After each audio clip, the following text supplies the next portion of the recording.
Mom just said, don't give up, it's a little complicated.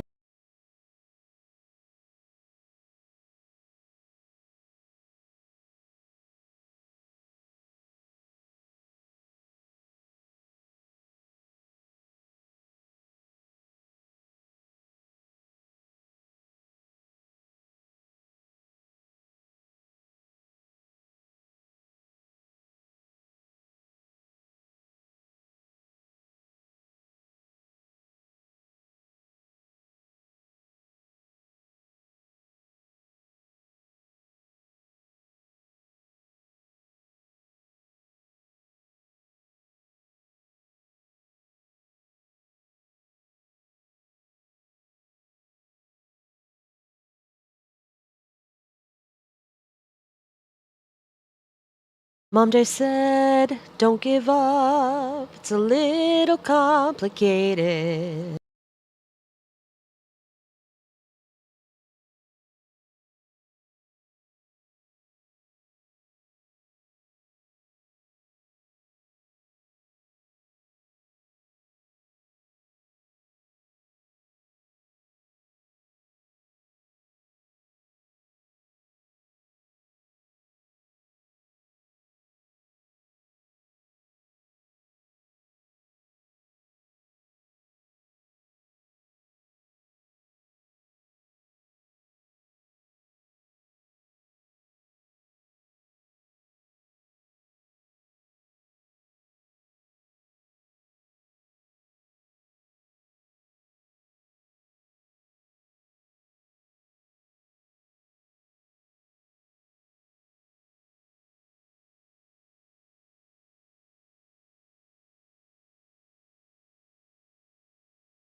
Hey, chat, sweet chat, glorious chat, beautiful chat, wondrous chat, spectacular chat.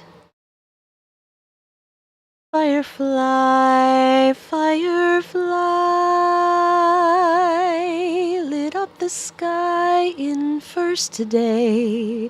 Welcome, firefly, welcome to the stream. Elena, welcome. Popcorn Antics, welcome. And America,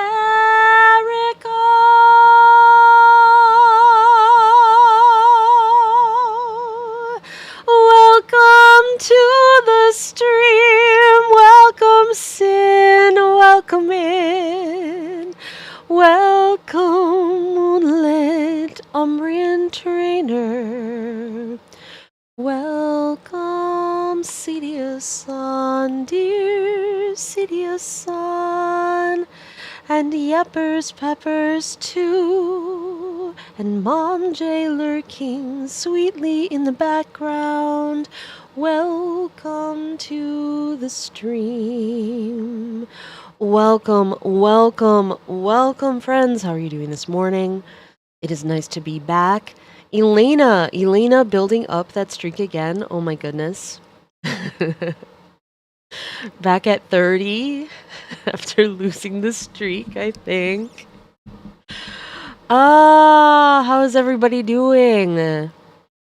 Has everyone had a good beginning to the week?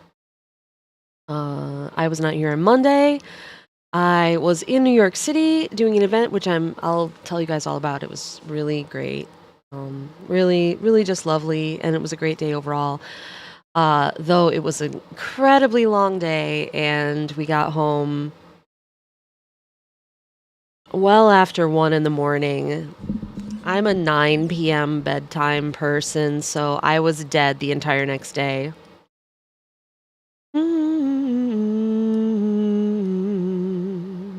So yesterday, I was deceased. And I have presumably come back to life. Hopefully, I'm back. Doesn't take long, Elena, yeah.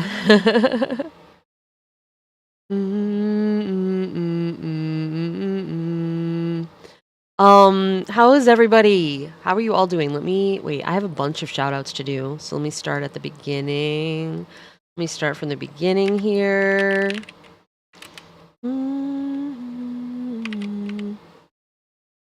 There's a cooldown, but we'll get through them all. You guys, please click the heart at the top of your chat and follow Firefly right here, right now. Please follow Firefly. Also writing, I believe. You've been trying to play Genshin more this week, Elena says. Keep falling asleep on the couch, though. It's too comfy. Oh, no.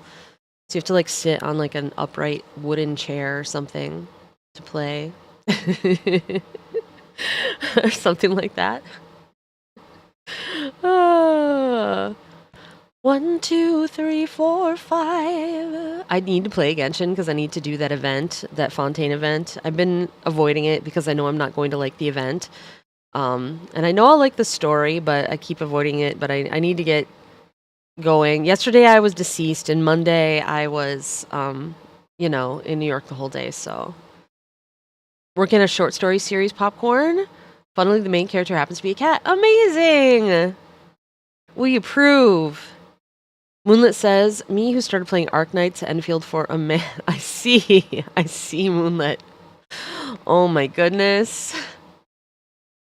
Oh my goodness.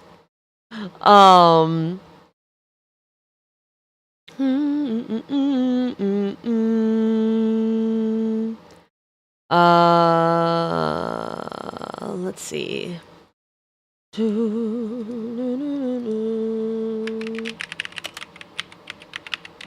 Can I do another shout out yet or not? I'll wait. Twitch will tell me. I know I have to wait 18 seconds.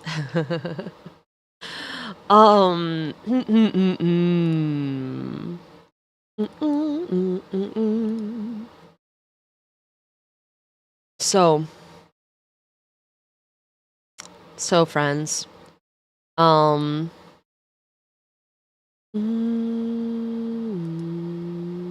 today, I'll tell you guys about Monday and stuff, because it was really cool. Today, though, I had the 30 pages. I have to get back to them.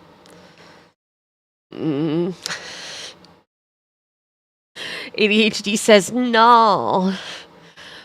But ADHD is incorrect. I really do need to do it. I also, man, I found out something cool, which maybe I'll share a small secret with you guys. If I don't show it to you, it's not like doing something bad, right? If I just tell you about it, I don't show it to you, it's like no big deal, right? Well, you know what I'll tell you? I'll tell you when I'm in the middle of there's a cool thing that happened, and I found out about it while I was in New York. And I got all discombobulated and thought that I'd already been told and somehow missed it, but no, actually it was a new email that came in while I was there, and I was just because in the chaos of the moment, I didn't see. I don't think it gave me I don't think I got a notification of a new message. Probably because I had left my phone in my bag, so it wouldn't interrupt me during the presentation and blah blah blah.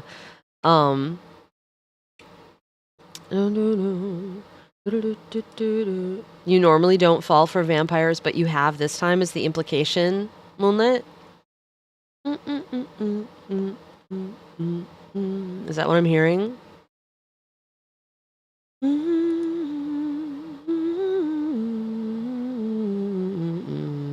Yep, all right. S4, 24 seconds gone by. Yes, you guys, please click the heart at the top of your chat and follow Popcorn Antics right here, right now. Oh, by the way, Popcorn, I'm sorry for having to raid and run the other day, but I promise I'll come over and watch your stream as soon as I can. But I was maybe just gonna end stream, and then we saw you were streaming, so I was like, oh, okay, there we go. Sin says, was too sleepy to do work yesterday, making up for it now. I too am deceased. Oh, Sin, let us be deceased together.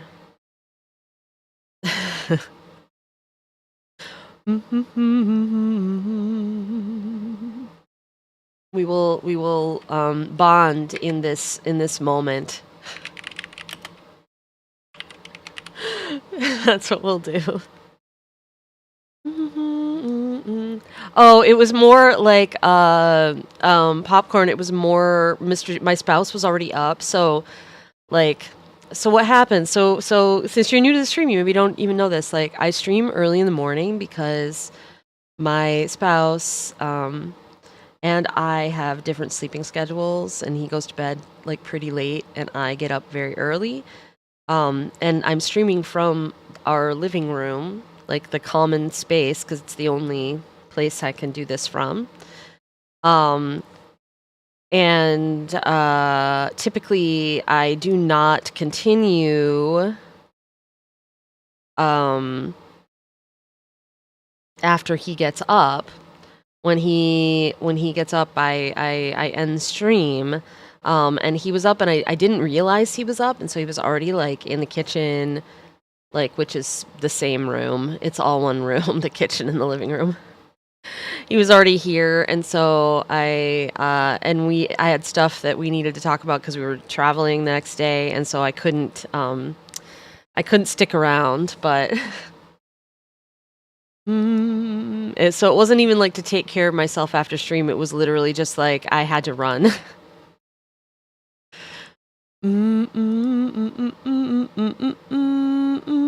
A friend in need is a friend deceased, or something like that. Exactly, Sin. Exactly, Sin gets me, you guys.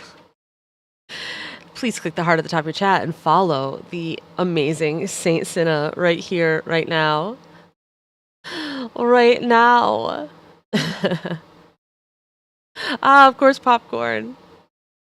Well, we had just, we had met only a couple streams before, and I had just found out you were a streamer, and then you had been in my stream, and there, and you'd been there, and so it seemed like they're like the thing to do. Introduce everybody to your stream, even if I didn't really get to be introduced to it properly myself. But there will surely be other opportunities. Surely.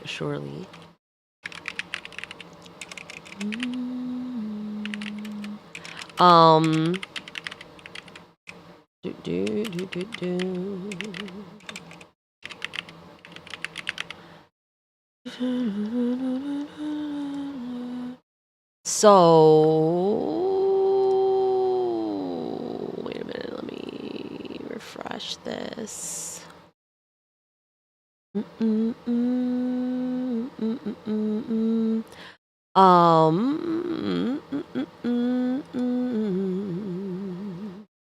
I'm hearing is I need to have an overnight stream soon so I can return the rate. Nah. I don't.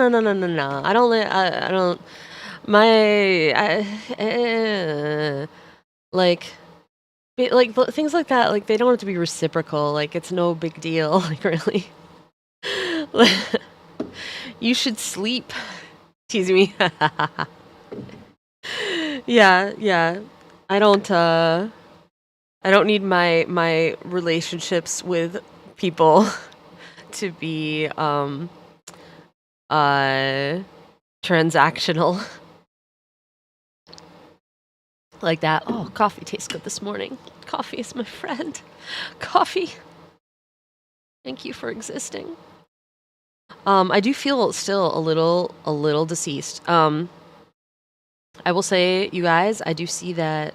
Well, let me see. I probably can't do this yet. Let's see if I can. Yes, okay. You guys, I do see that Decaf is also streaming. Please click the heart at the top of your chat and follow our dear friend Decaf NVIDIA, who is starting up their stream. I'm going to be writing today, so if you want something a little more fun to watch, you might want to at the very least, open up Decaf Stream in a separate tab so you can watch both.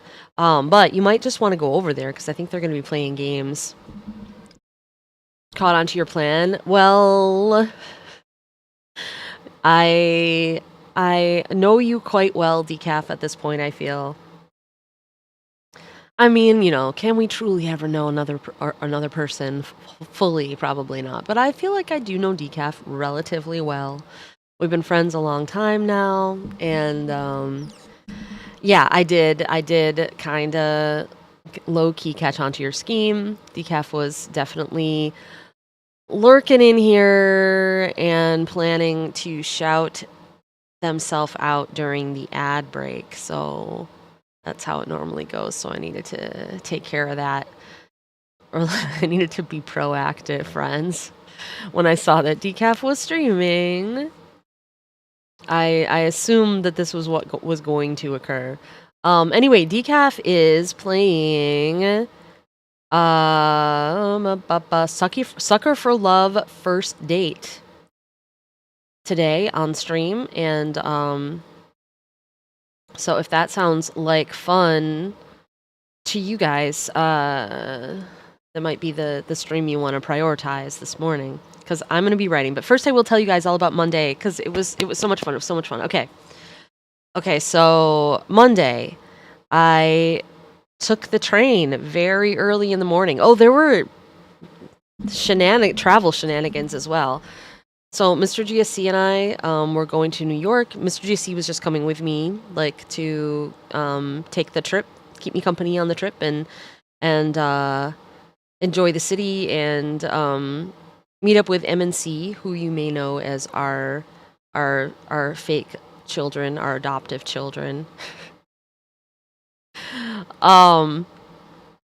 Who now, who went away to college in the city, and now they're there. And so we met up with MNC, we were going there. Mr. GC was going to spend the day with MNC while I did my presentation, which I'll tell you about, and then we all would eat dinner together before coming home very late.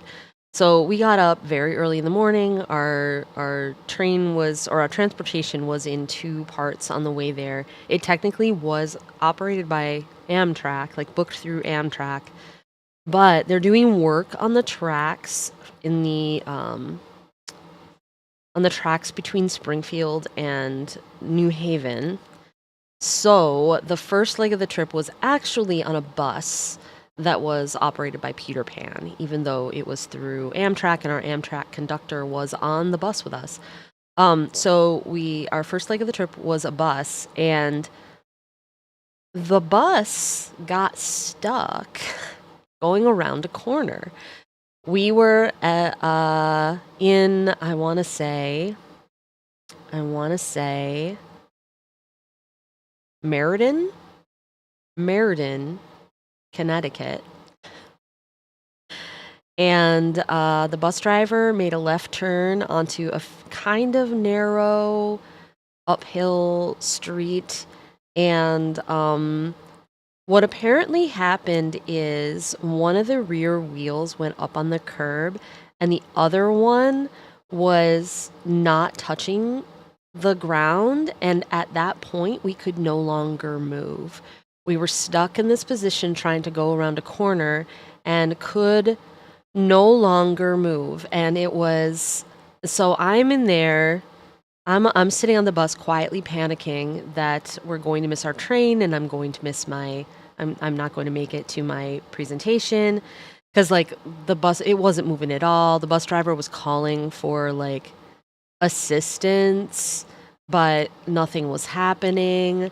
And I think if a school bus driver who was a little annoyed because we were also blocking the road that we were turning off of a little bit, a school bus driver stopped and got out of the bus and was first hey, what's happening, and then was helping the bus driver, the Peter Pan bus driver, and eventually they found some rocks that they could put under the wheel that was off the ground to give it allow it to actually be able to get some traction on something.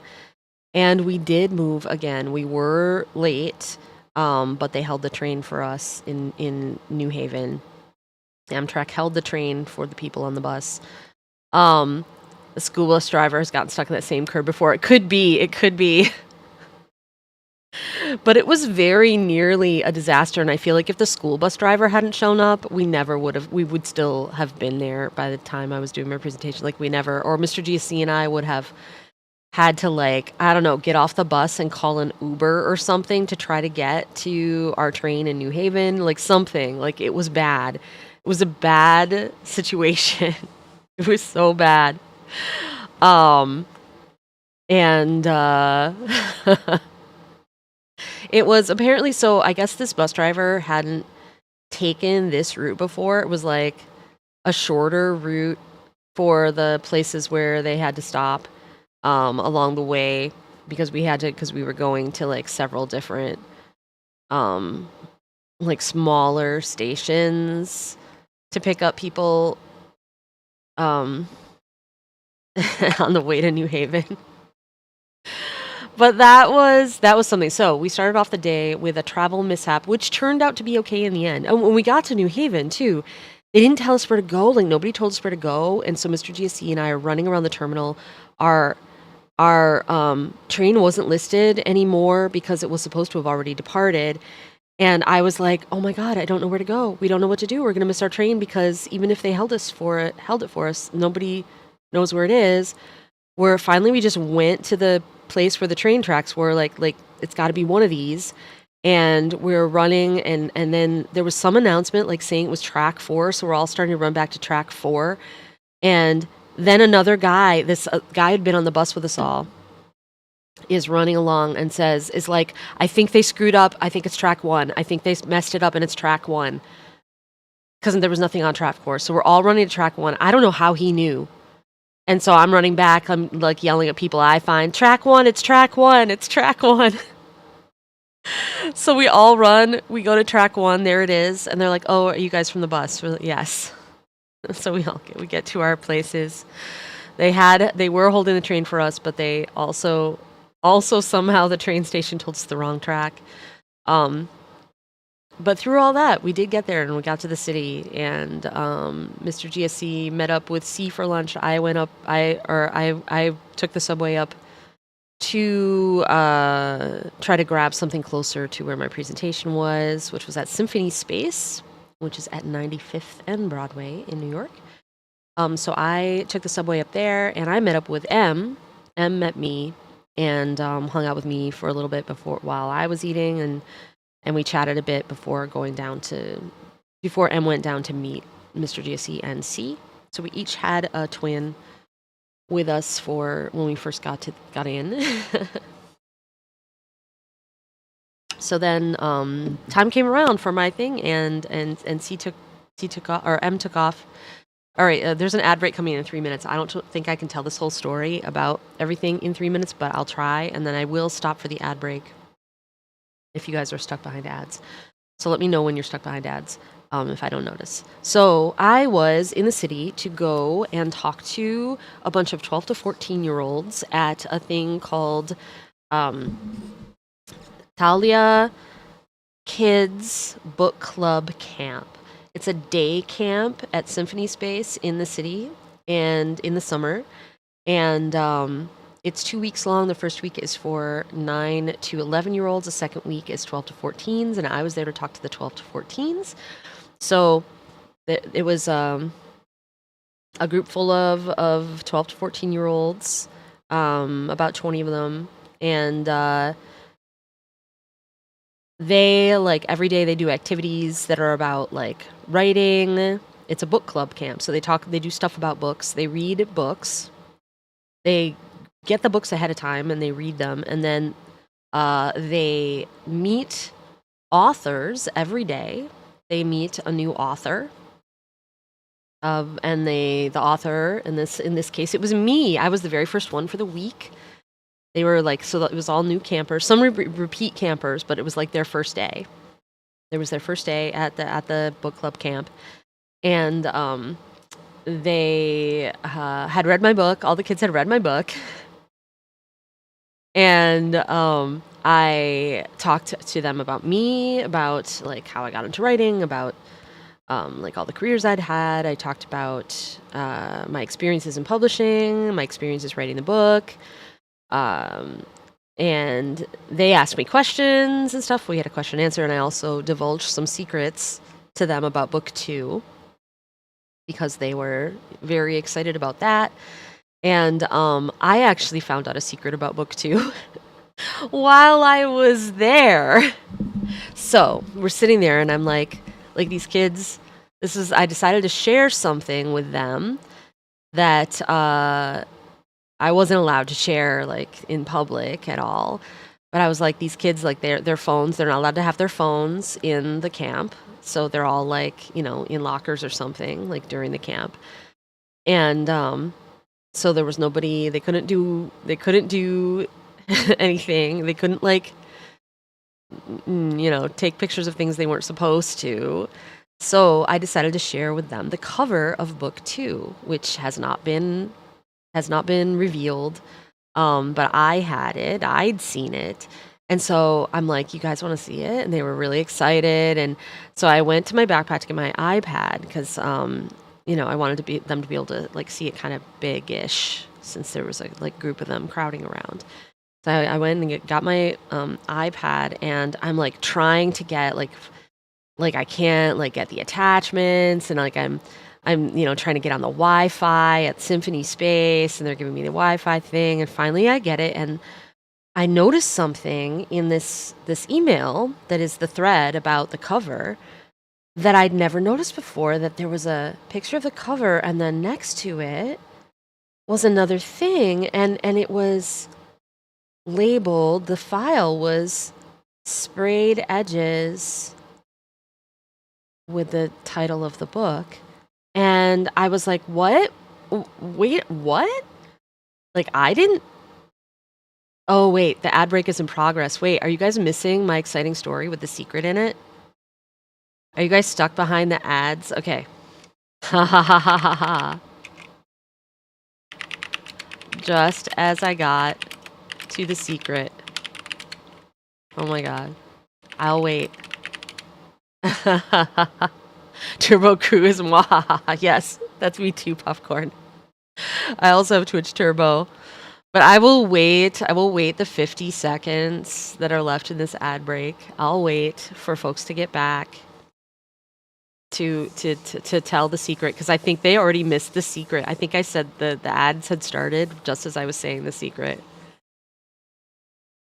Ads always blocking the juiciest part. Yes. Yes. I don't listen. My is probably also behind the ads.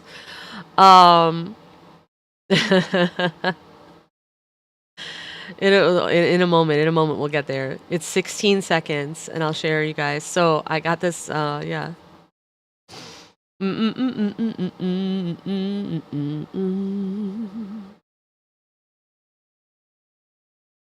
3, 2, 1. Ads should be done. Are you guys out of the ads? You should be out of the ads now. So I open up the image, right? And it's got something on it that I have never seen before. And in my confusion at the time, because I didn't get like a notification or anything, didn't see a notification, I thought this was like the thing I'd been sent before, and somehow I just never noticed this other thing on it, or never noticed the name of the file. And I was like, what? They told me this like a month ago, but no, it actually was a new message in the thread. This was new information. It turns out this was new information I was finding out at the same exact time, like while I was there in front of the kids. We were all getting this information at the same time, which was that book 2 is getting sprayed edges, which is so cool. And I also feel like they wouldn't be doing that if book 1 wasn't selling like well. If they didn't think they could sell it, they wouldn't be, because it's like expensive to add that. Book 1 didn't have sprayed edges. Book 1 wasn't a lead title. It didn't have sprayed edges. but it's getting sprayed edges, and I won't show you because I'm not supposed to show people. But the kids did get to see it. The kids got to see the cover and the sprayed edges, and they couldn't tell anybody about it, or like they couldn't show anybody. I guess they could tell people, but it's really cute. Sin, it's like ghosts. The sprayed edges are these ghosts, like floating around the edges, along the edges. It's so good. It's so good. um, wait a minute. Sin. Hold on.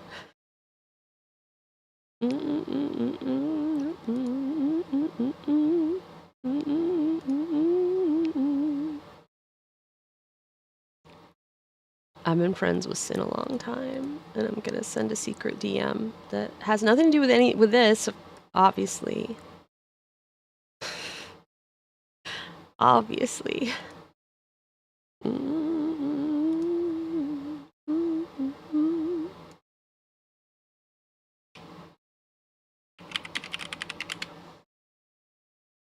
la la la la la. Anyway, sprayed edges, you guys. So I feel like that's gotta be a good sign, right? It's gotta be a good sign. It was a very exciting thing. Anyway, so the kids, so I showed them the secret. And then with every author, they do like an activity that is related to the book in some way. And in my case, we did a thing because book 2 will have a lot more about the ghosts in it. So in my case, what they did was they did like a sort of charades with each other. Like one person was like a death god twin, and then another person was a ghost, but they couldn't communicate with the death god twin without like, so they had to try to like tell whatever they were gonna tell like in charades, and then at a certain point after like they had like 2 minutes to make to like try to get it, and then if they couldn't get it, they could call their other twin. They could get their wolf from the audience. They could call upon someone else to be that to help. It was fun. Like some of the charades were terrible. Some of them were really good. It was harder than we thought it was gonna be. But it led to some hilarity. Like for a while, I was keeping like a list, like a Hall of Fame list of hilarious guesses. Flight attendant, cannibal, because they all had like a career and a character type and an emotion. Originally, they were secrets as well, but the organizers decided the secrets were going to be too hard, and I think they would have been. But yeah, under Sin.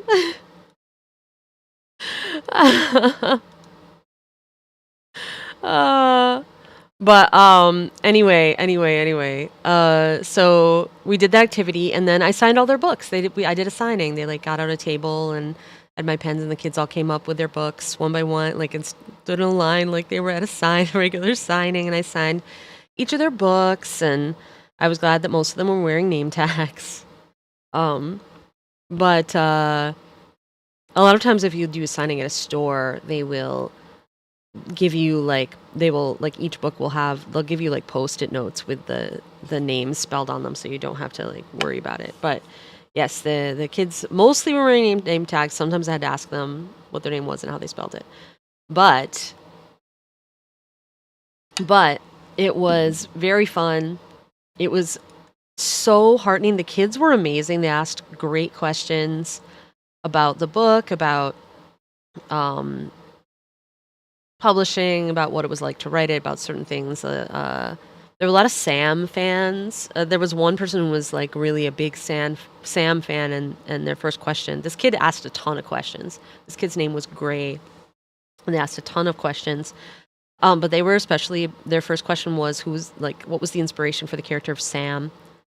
And because they loved Sam, and I was like, my own sister. But and we talked about that for a while. But they asked a bunch of great questions. They asked the reason why I thought about like showing them the secret cover was that one of them asked like how much, like, did I have any input in the cover. Like, did I get to have any input in it? And so I explained how that whole process had gone, and like, yes, I did have input, and then I was like, I've seen the cover of book 2.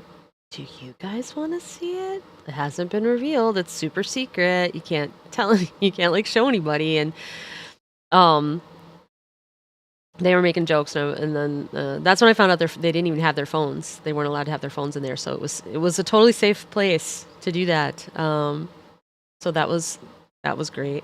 I guess the organizers did have their phones, but I'm gonna trust that if they did take any pictures, they won't share them to. Because they did take pictures of the whole thing. You can actually there's a blog you guys can read. Let me find their blog. They have a blog. Let me find a book. Read the camp blog.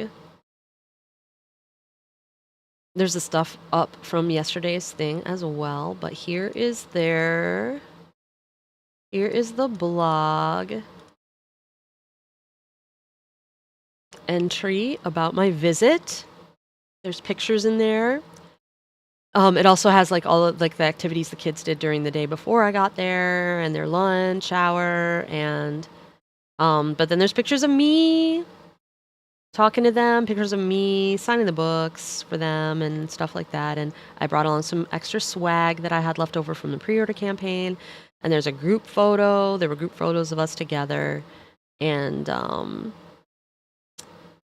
so yeah, it was a really inspiring. It was a great experience for me. I hope it was good. It was a great experience for the kids, I hope.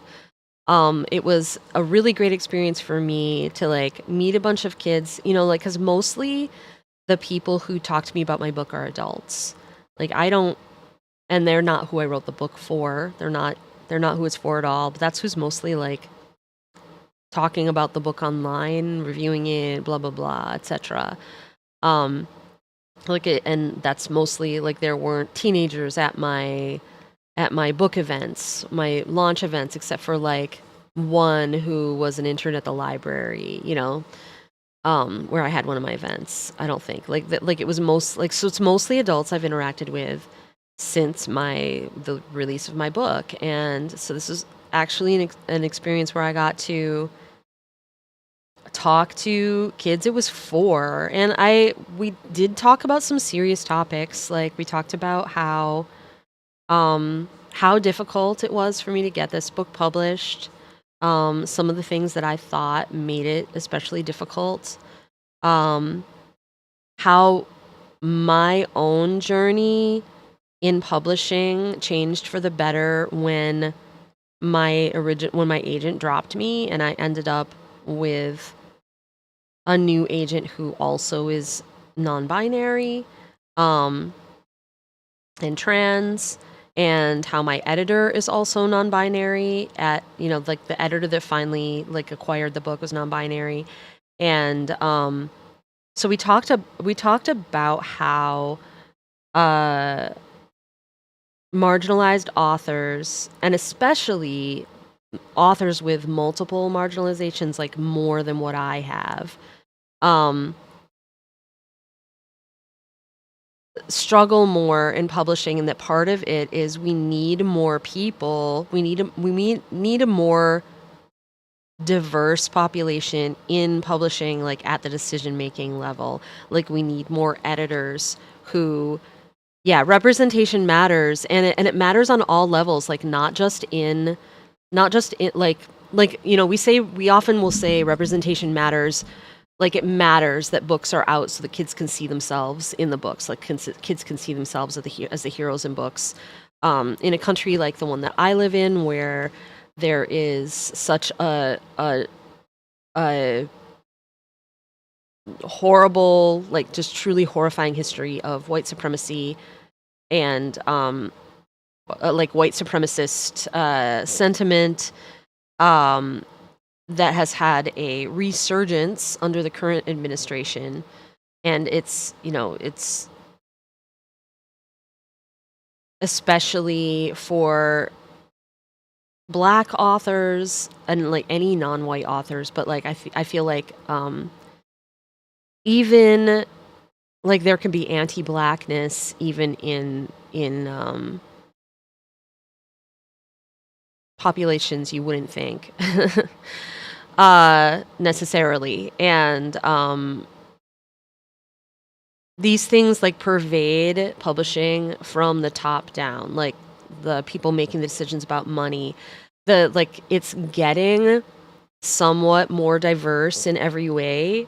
On like when you get down to like the editor, especially like younger editors or assistant editors or people like coming in at the like entry level of that of the industry.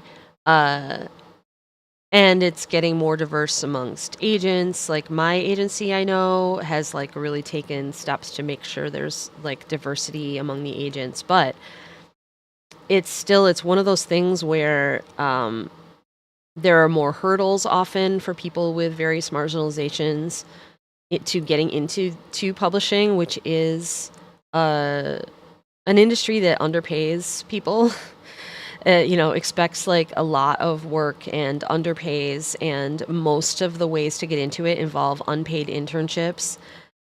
So it's hard for people who don't have like financial support from elsewhere to do it. And that's why also even like it's harder for marginalized authors. And then also there's a huge, because of even as an author, it takes so long to see any money from your work, that the people who have the easiest time doing it are people who like are married to someone who has like a very like a high earning job, or come from money to begin with, like those kinds of things really um have kept books whiter than they should be, for instance. But so for me, as a white author, but who is, trans and non-binary and queer, for me, I still benefit from being a white author for sure. Like that's got privilege that goes with it. But everything about my book, everything about my publishing career, I think has been harder and got better when I got a trans non-binary agent, and when we were able to pitch it to an editor who's also non-binary. Like these things mattered just to get the book out there at all. So that it can get to the kids, so they can see themselves, so they can see the representation. But like publishing needs more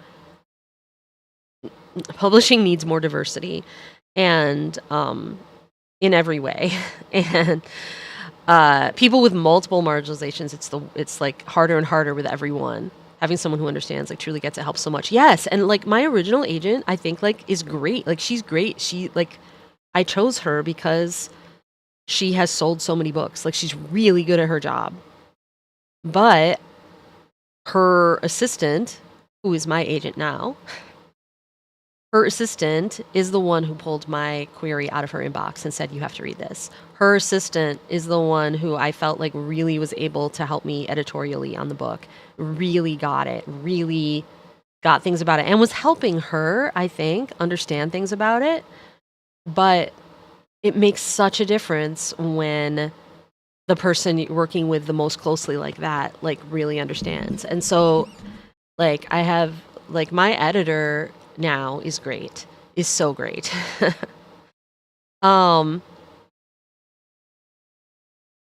but like these are issues. So like these kids, so the reason why I was talking about this stuff to these kids is I was told ahead of going to this camp that a lot of the kids want to be authors, or they want to get into publishing, like they're interested in this stuff, and they were a diverse group of kids, and like we need these kids, if any of them go into publishing, like that, it'll be great. Like we need that, we need them, we need that, so that they're so that books that publishers think won't sell will get published, because it's a self-fulfilling prophecy. I've talked about this on here before too, I think. Like, it's a self-fulfilling prophecy if they say to themselves, oh, well, these like black books won't sell as much. So we're not going to put the budget behind them even when we acquire them. We're not going to put the same budget behind them. But that's a self-fulfilling prophecy. Like, obviously, if you don't put the marketing budget behind the book, it's not going to do as well as a book you did put the budget behind. Because that stuff matters. Like, marketing matters. Like, if you don't sell the books, of course they don't sell. And yeah, no, say exactly, Popcorn Antics. So, they say to themselves, they'll acquire things and then they'll fail those same books and those same readers and those same authors. Because they'll acquire the things, but then they won't actually put the money behind it. And then they say, yep, see, this book didn't sell as well. And they use that as like the justification for continuing not to put the budget there. But they are the ones that chose. They, like, to a huge extent, publishers decide what books are going to sell by how much they actually promote the books. Because most of the books that actually get published are good. And there are going to be people who tell you, like, no, traditionally published books are bad. Like, it's not a meritocracy at all. And it's not. Plenty of amazing books don't get published. But the books that do get published are usually, like, good on, like, they're good at doing what they're supposed to do. Yeah, people will use that, and then they'll say, well, and then they'll point at, like, romance novels or something. It's like, well, just because you don't think romance novels are worthwhile, they're really, like, whatever. That's your own choice. That's your own assessment. If you only like literary fiction and you don't like this fiction or whatever, fine. But it's really good at what it does. It's like good work. The problem is that a lot of good work gets passed by. And yes, obviously, there's only a finite number of books that can get published. However, when the hurdles are so much greater for certain types of books, certain authors, it's bad. Like, and a few years ago, there was this, I don't know if you guys, those of you who are outside of publishing probably wouldn't have even heard about this much. And then those of you who are younger might not have heard about this because it was a number of years ago now. Black authors started this initiative amongst authors that was referred to as Publishing Paid Me, where a bunch of authors, like, a bunch of traditionally published authors revealed their advances, like what they got for their advances on their books. And it's stuff that normally, like, you're not actually contractually obligated to keep this stuff secret, but nobody talks about it. Nobody talks about how much they got as their advance. So an advance is an advance on royalties. The reason why the amount of the advance is so important is that whether or not your book earns out, like whether or not you actually sell enough books to earn back that advance, you get to keep it. So, and they won't tell you this, but actually most books don't earn out. And publishers still make a giant profit on them. So it's not that publishers don't make a profit when authors don't earn out their advance. It's that the author royalties are small enough to begin with. Like, what the percentage that we get is small enough that the publishers still make a profit on the book, even if it doesn't earn out the advance, even with a larger advance. But of course, they want to spend as little as possible. So if they, they'll look at sales track record and stuff to determine your advance. And that, like, so these are the reasons why it's important. Books they spend the least on usually also get the least marketing budget. Like, when they give a small advance, that's usually a sign that they're not investing as much money in that book.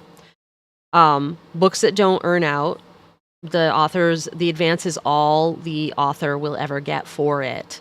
And you do not have to pay it back if it doesn't earn out.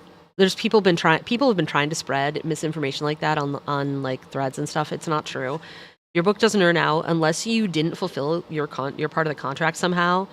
You don't have to pay back your advance. There's very few reasons you would ever have to pay back your advance. And they're 100, and all of those reasons have to do with you like not fulfilling your contractual obligations.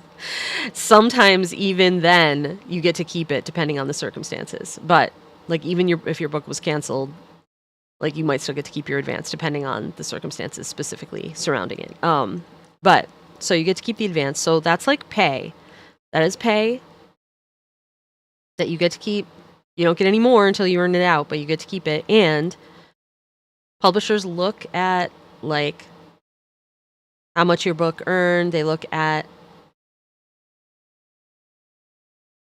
like if you like getting a smaller advance to start is not always great for your career. Like I got a small advance because my publisher is a mid-size indie publisher, mid-size independent. It's hard to say indie around here because indie publishing has come to mean self-publishing, but indie publishers are traditional publishers.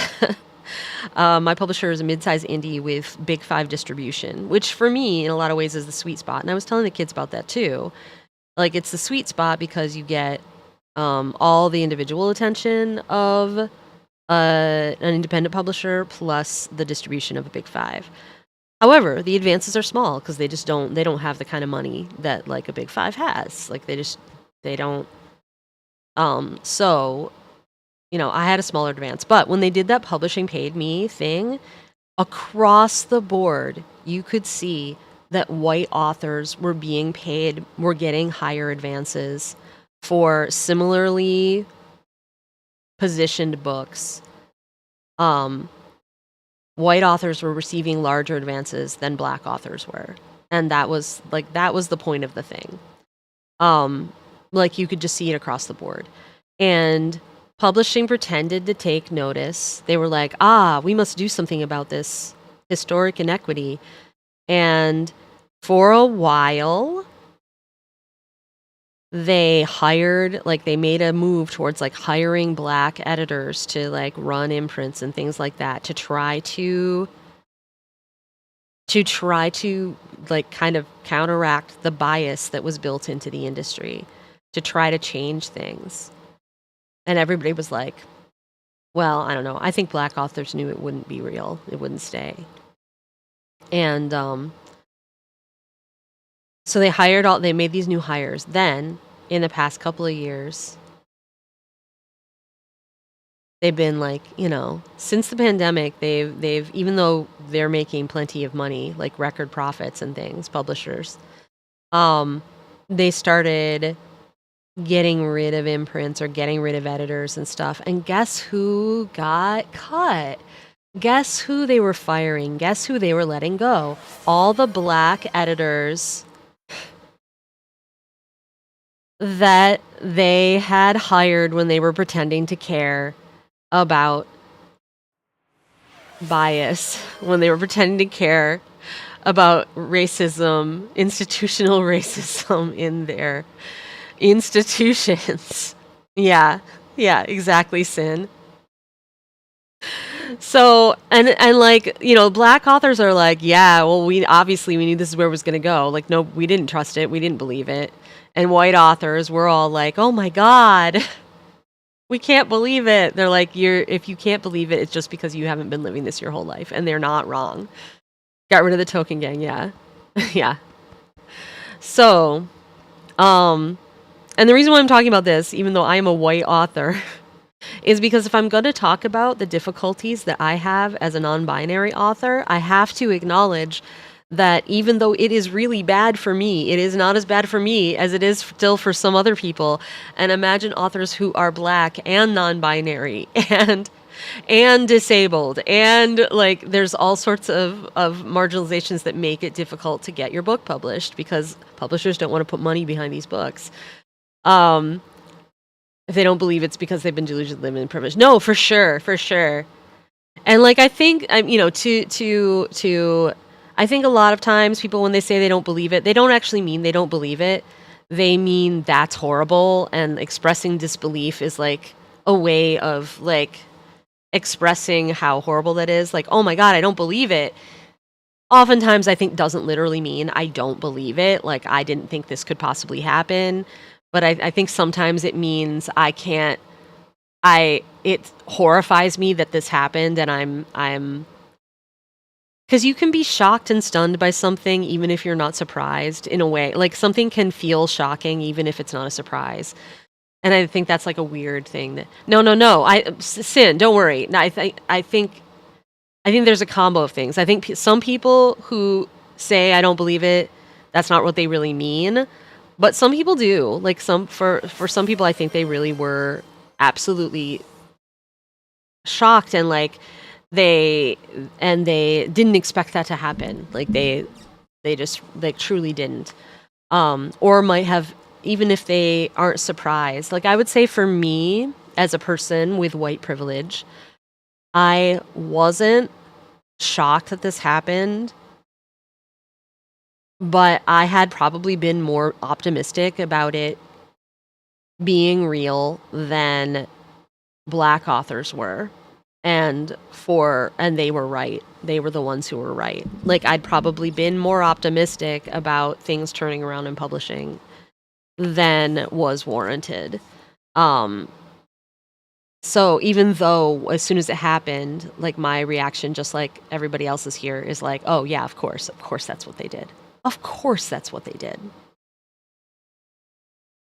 Um it just maybe wasn't as obvious to me from the beginning that that's what was going to happen all along. It's so heartbreaking when the marginalized group is being proven right yet again. No, it is heartbreaking. And so I had this conversation with the kids, like to some extent, like I had this conversation with them because I think that first of all they deserve to know that there are institutional biases that are keeping them from like getting books that they would love. And that, I feel like this program went out of its way to try to find books like the author who was coming after me, like the next day. Like, so I was a non-binary trans person whose book they read for the camp. The next author who came the next day was a Black author. I don't know for sure about ever like oh good, they got another author. Originally they only had 4 books listed for the second week, but now there's 5. I'm excited to see that.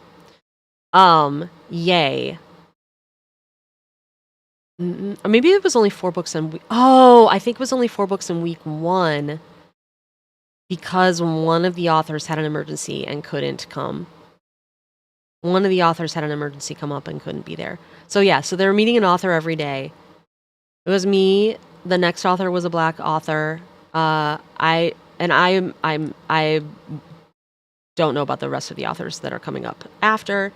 There's already a blog entry up about the author after me, and it looks great. I'm reading that blog entry to see what she did with them.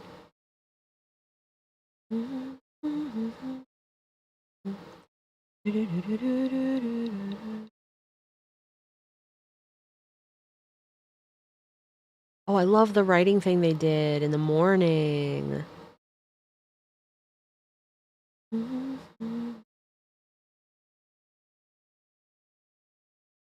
Oh, that sounds so great. Sounds so great.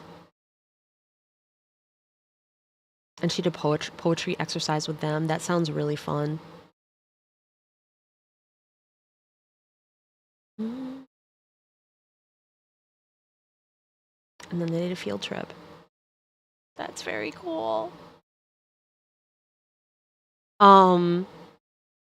Anyway, yeah. So it was a great experience, and we did talk about some serious things, and the kids were amazing, and it was very inspiring for me. And I think like kind of what I needed at this moment where I'm feeling I'm in this weird place where like I have a book in limbo. I have these 30 pages also that I'm struggling with that I'm continuing to not write by talking to you guys about this, but um uh but I did have some like cool ideas about it. Like I'm in this weird kind of limbo at the moment. And struggling a bit, and definitely I'm struggling. I feel like I'm struggling to focus. I need to manage my ADHD a little better. But it's hard with everything going on in the world. No, that is absolutely true, popcorn antics, and I feel like the thing is, as white people, we have to constantly confront those things and be willing to learn and acknowledge our mistakes and be better. You know, like it's just the kind of thing that we have to do forever, and we have to acknowledge that we're going to have to do it forever. Like we're always going to have to acknowledge that there are things we don't understand, and that it's more important for us to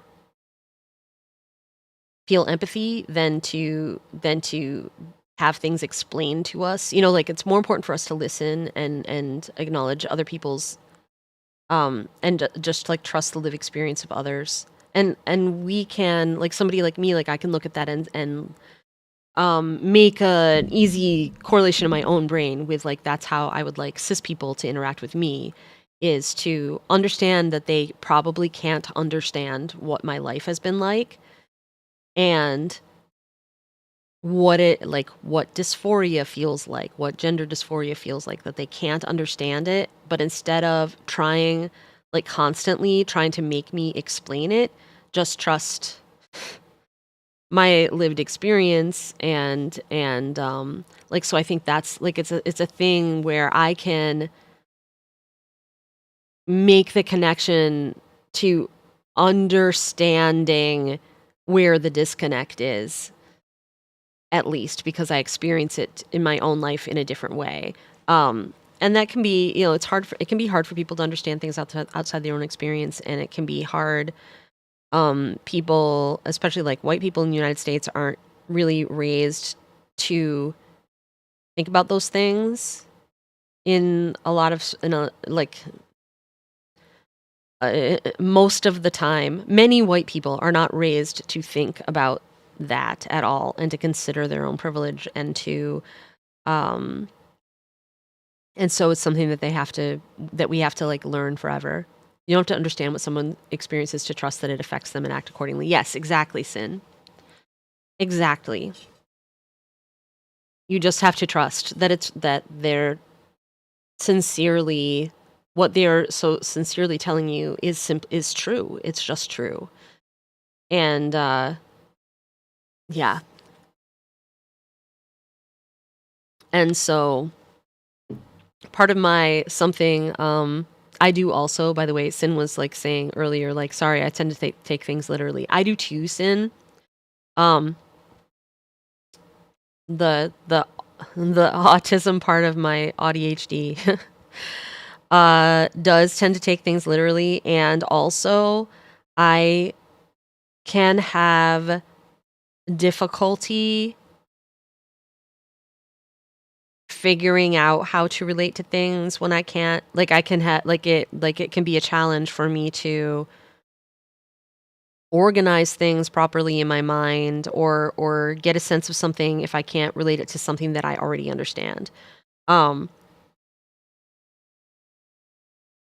and so it's helpful that in this case there is something that I can look at and say, ah, it is similar to this thing that I have, like worse, but similar, and also it's sad that that gap between levels of horribleness is narrowing, because it's getting so much worse here for trans and non-binary people than it was. Um, but that's also happening. Someone asked me last year if I was ADHD. It got me wondering, because I've been made fun of for not realizing people just being hyperbolic, sarcastic too many times. Yeah. Well, and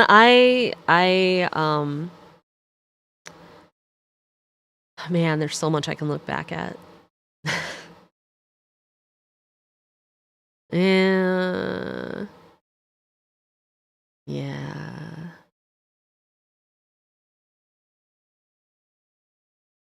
So much of my childhood makes more sense in retrospect.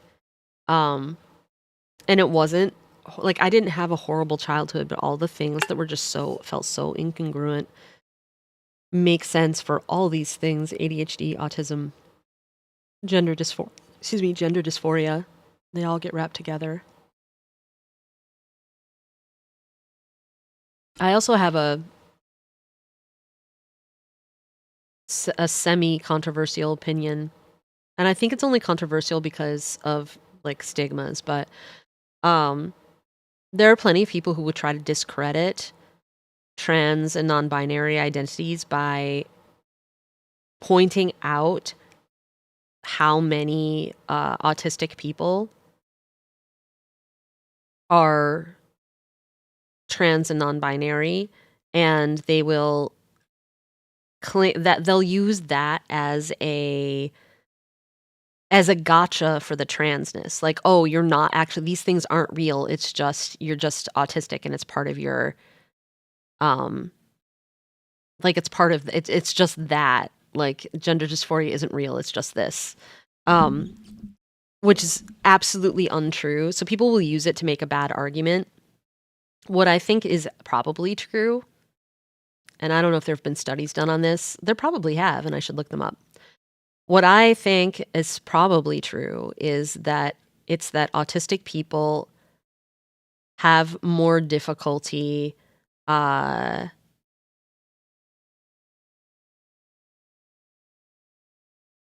accepting a thing that feels like a lie to them. Like, autistic people are more likely, first of all, people already think we're weird. Second of all, they don't see social rules as mandatory. Yeah, right. And have a lot more trouble justifying, like wrapping their heads around like pretending. Like, so I experienced gender dysphoria before I knew what it was. Had I known what it was, I think I would have been outspoken about it very early, because I was outspoken about most things because I didn't get lying. I didn't get pretending. I had to learn how to mask my real traits. I had to learn how to mask. And part of learning how to mask might be, for some people, like part of like what neurotypical people might do is more easily mask their gender dysphoria because they are expected to, like, they're more willing to just assimilate because it doesn't create such a violent issue in their heads to do that. Elijah, welcome in.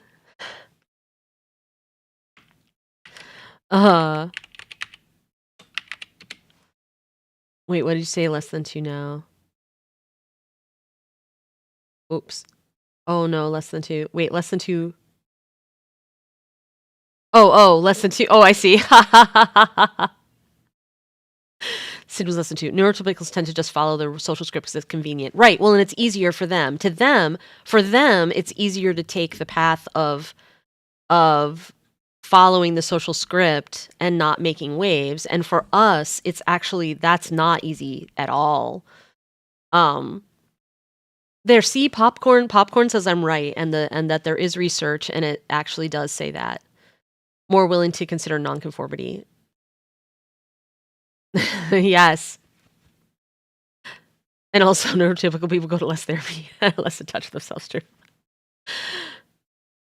Gender dysphoria before knowing and understanding what it is, so frustrating. I remember always just telling my mom it's so uncomfortable. Yes, right, it's so uncomfortable, and it's harder for us to mask our discomfort. Even though we're doing it all the time, usually we've learned we've had to learn to mask our discomfort to survive for our whole lives in one way or another. But we're not good at it. Even when we're good at it, we're not good at it, and it's exhausting. And it leads to burnout. And half the time doesn't work. So yeah, I think that's the thing. They'll use it as a gotcha to try to discredit trans people, but really what it is it's showing, to me, it shows just how valid trans identities are, because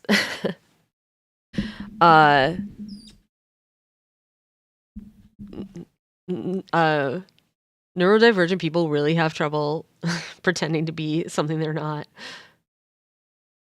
technically a flavor of queerness anyway. Yeah.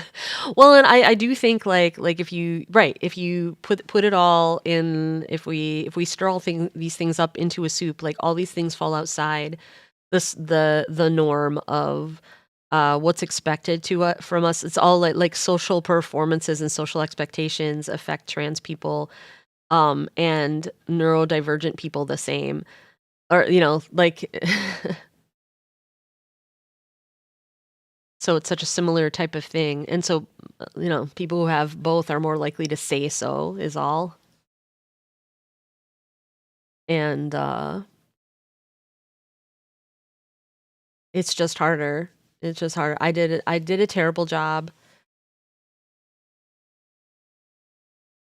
Moonlit says, lately, I swear, looking back on my required reading back in school, I swear I learned more reading one particular book than I do watching the news these days. Well, I mean, it's hard not to learn more from books than the news these days, especially because the news is all, controlled by the same billionaires that ultimately control the government and everything else. So most of the mainstream news is just propaganda now. Even the ones that pretend to be more balanced, they're not actually, if you see how they report things. Like the fall of the New York Times is just the biggest sign that we no longer have we no longer have. Oh, Popcorn, thank you so much for the sub. Oh my goodness, Popcorn. Thank you. I appreciate that so much. That's so kind. You're helping to pay my rent right now. Thank you. Thank you so much. Um, my tipping page is broken. Wait, what? It shouldn't be. I fixed it. What's happening when you go there? Just for me to know. Why isn't working? I changed my Twitch name recently, but they also changed it there, and it should work. So what's happening? Oh, did I read something about... Do I remember seeing something about Stream Elements changing something, and then I didn't investigate? Oh my goodness, how broken is tipping? Can't seem to leave a tip. Select an amount, but there's no checkout. Thank you for trying to tip me. I appreciate it. All right, let me see what's wrong here.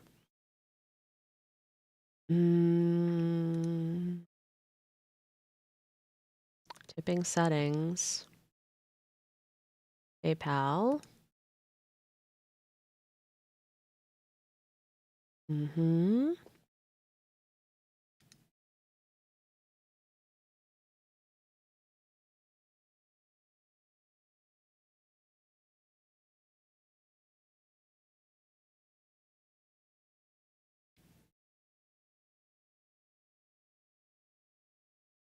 To actually being set up in.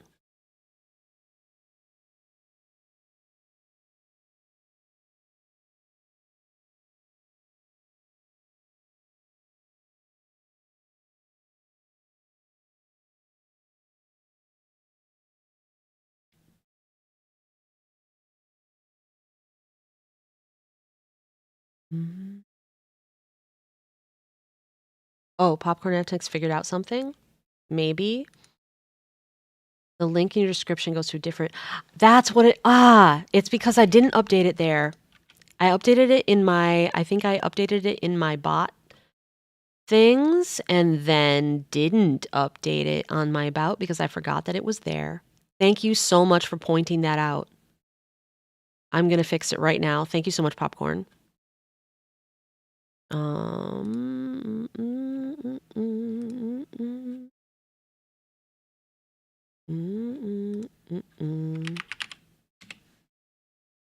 Just gotta get to my channel, get to my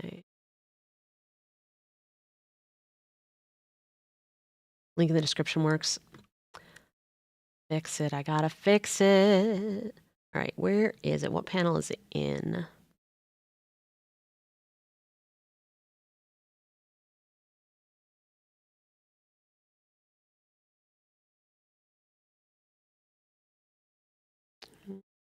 is it in? And also this on.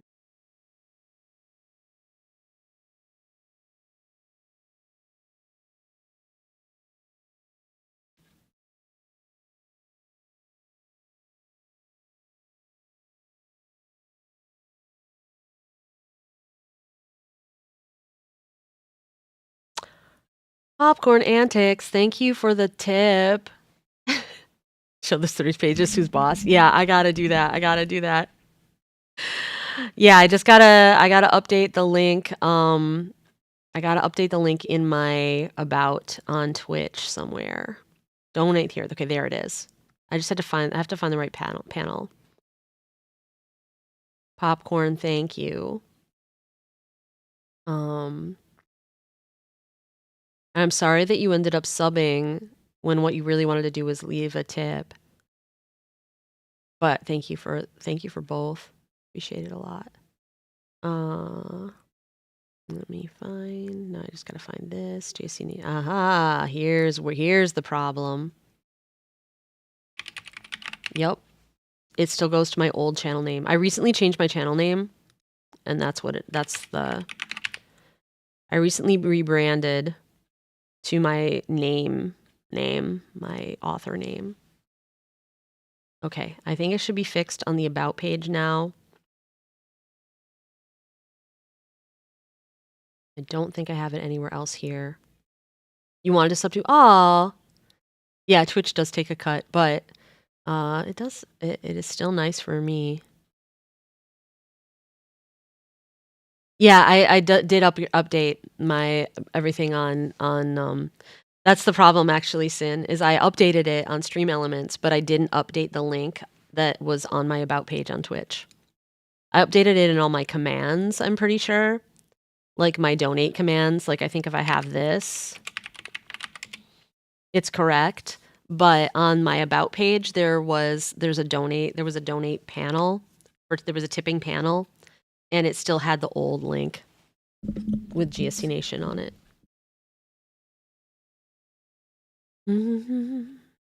Other supporting authors. Thank you so much, Popcorn. I really appreciate it a lot.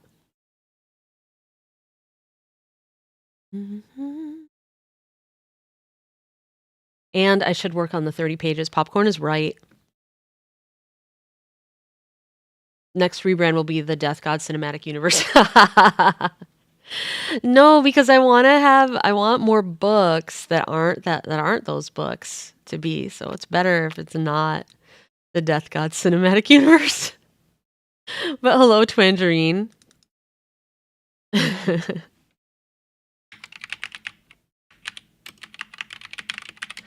You guys, please click the heart at the top of your chat and follow Twangerine right here, right now. Our favorite citrus fruit. The official scribe of the GSC Nation, which technically no longer exists, but still does exist. Something authors cursed by the series they least like. I love these books. Like I know, like I do.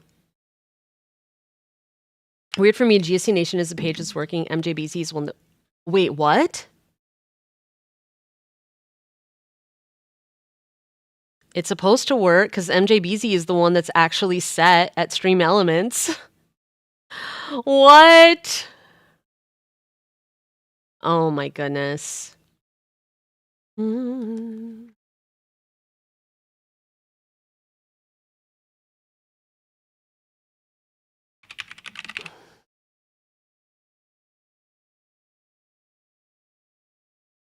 I see. Stream Elements has changed it back for some reason.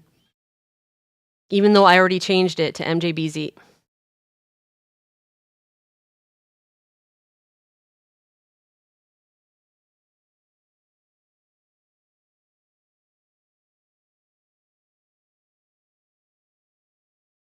Even though I changed my username everywhere.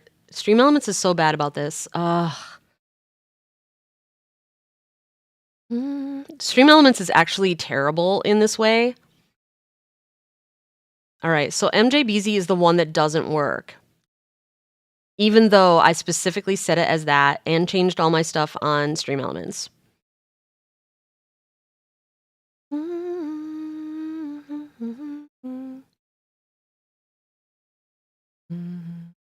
Mm-hmm.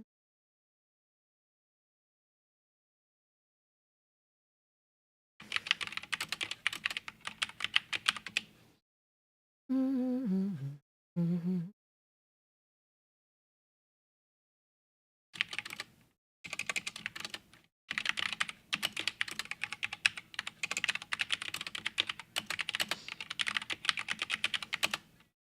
Mm-hmm.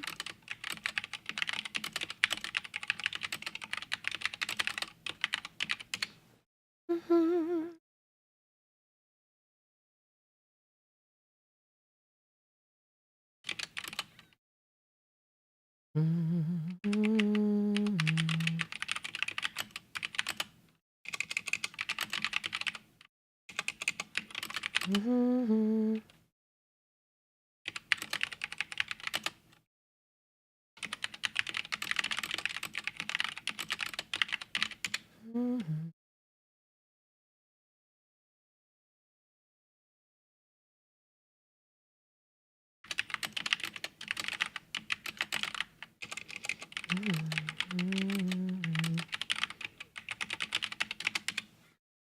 Mm-hmm.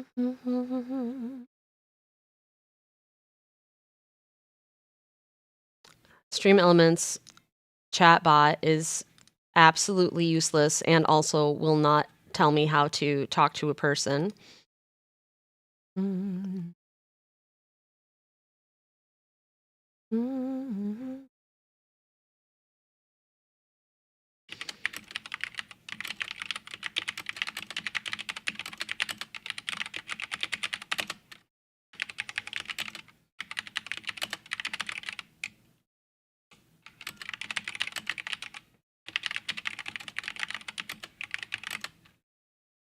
Mm-hmm.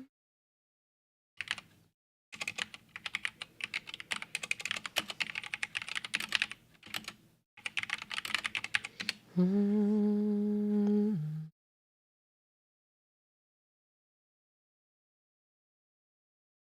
Mm-hmm.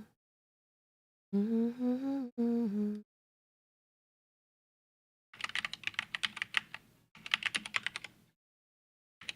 Mm-hmm.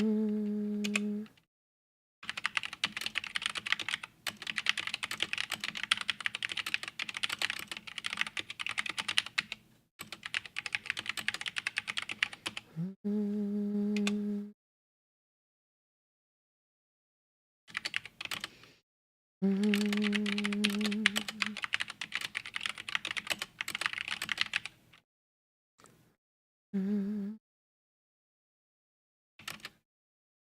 Mm-hmm.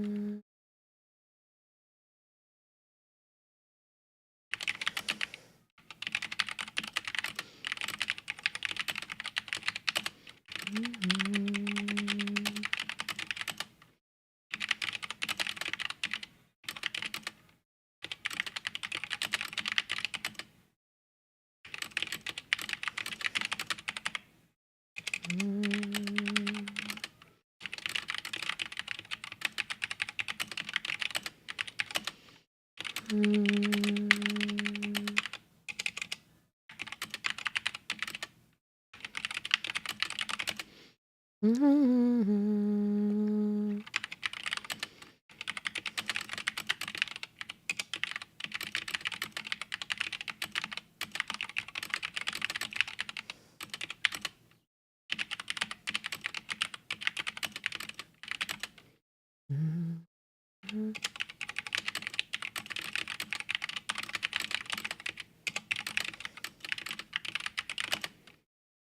Mm-hmm.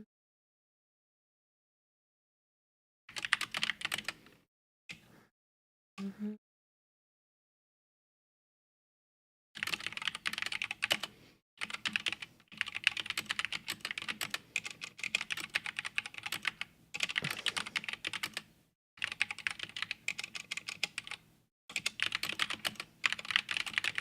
Mm-hmm. Putting in a support ticket. Mm-hmm.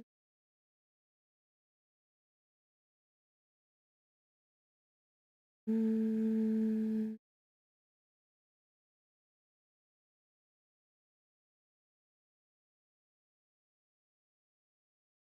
Do. Mm.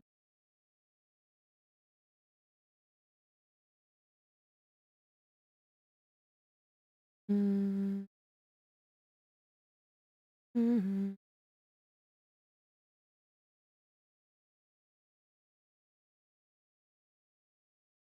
Mhm. Mhm.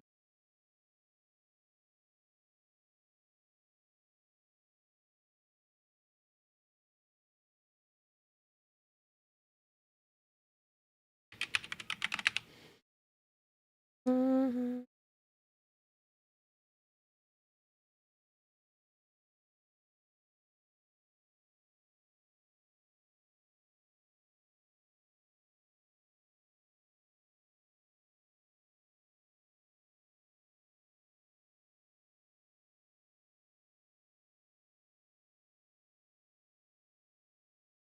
It's not a campaign. Mm. Deployment ID. I can't submit a request about this thing I actually need because I don't have a campaign or deployment ID. Mm.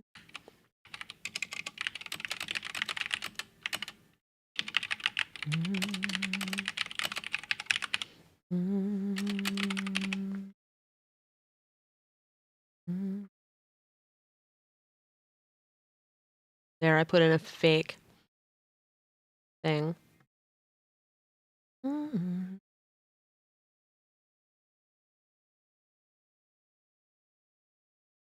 Mm.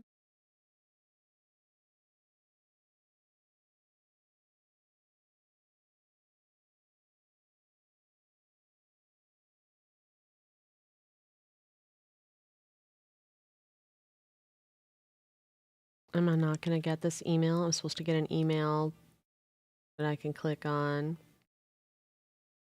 I'm sorry I haven't been reading chat, by the way. I've been trying to submit a support request at Stream Elements.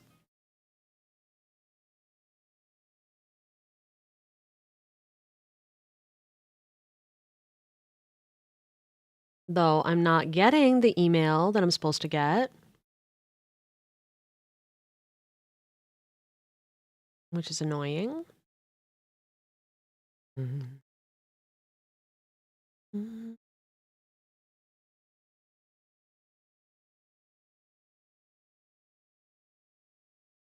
Mhm.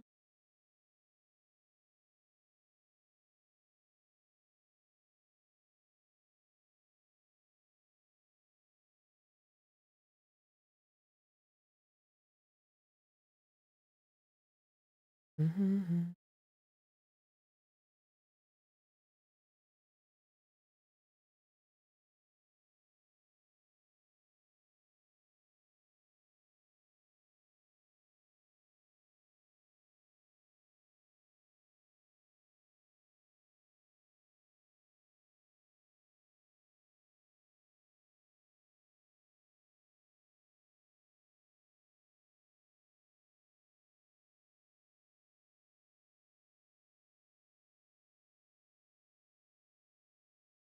Mhm.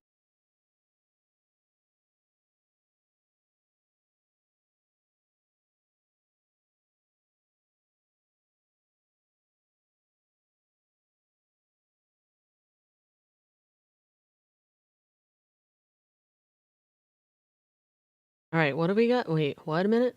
Hold on, what am I missing?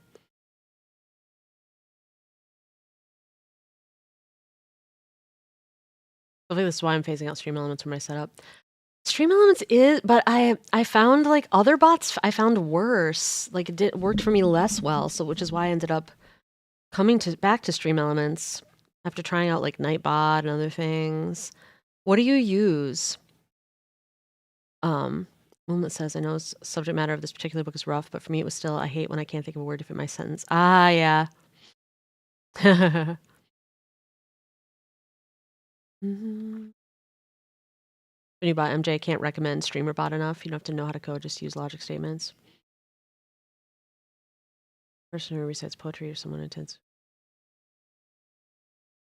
I'm a rhapsodist. I think that's true, actually.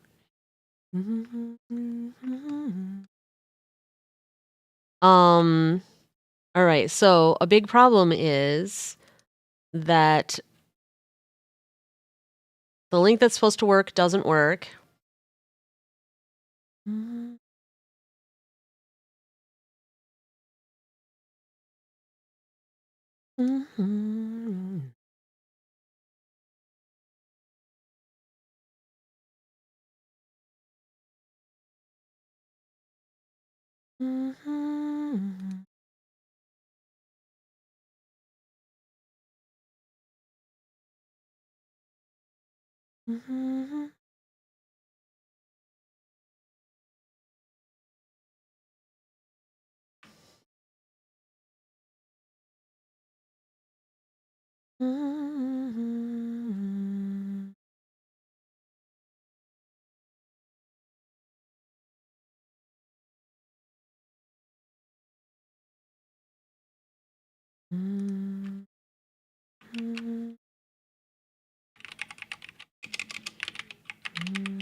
So maybe for now, maybe I just have to change it back to GSC Nation because Stream Elements refuses to update.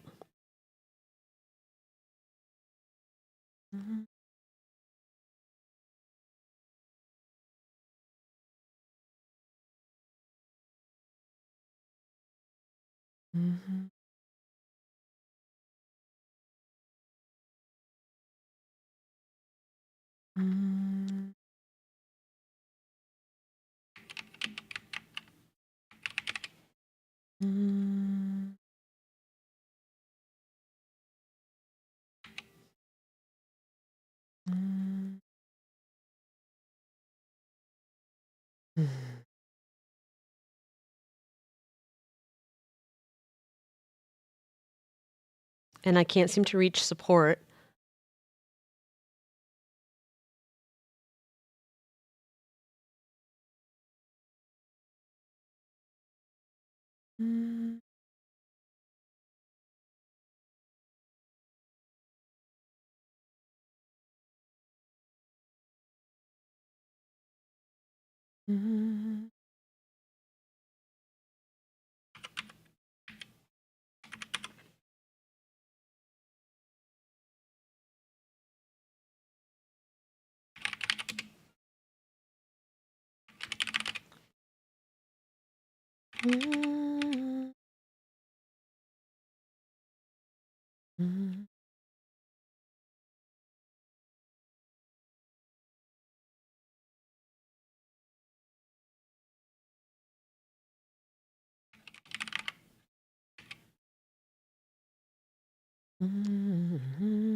It won't let you submit a request without having a campaign and code for the campaign, and it's like my request isn't about a sponsorship campaign.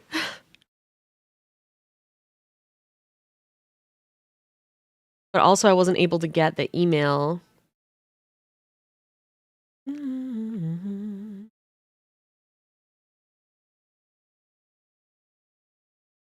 Oh, thanks, Popcorn. I'll so far I've had like I've had people who have been helping me manage Stream Elements all this time, but they might be able to do the same for me, but I appreciate the offer. It would be okay if I mention the name of the book I'm trying to describe.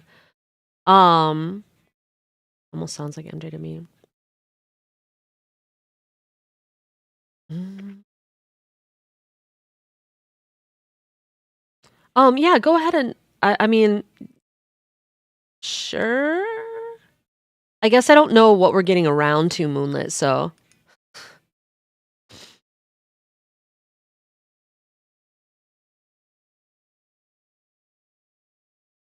Mm. Each request, fixed tipping Earl. Wait, hold on. Mm. 4 days ago, fixed tipping Earl. Mhm. Mm. I'm just gonna put a post in here, I guess. Well.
I guess for now, I'm just gonna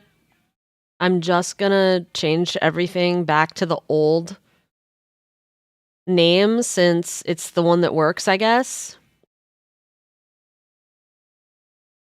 So that means I have to go to the chat bot, edit that.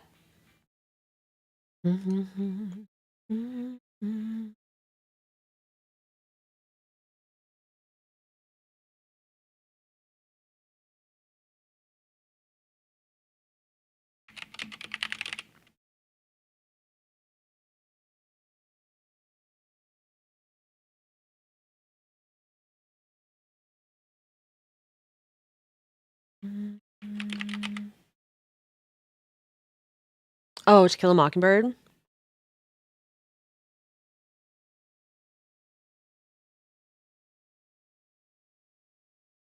What did you want to say about it, Moonlit?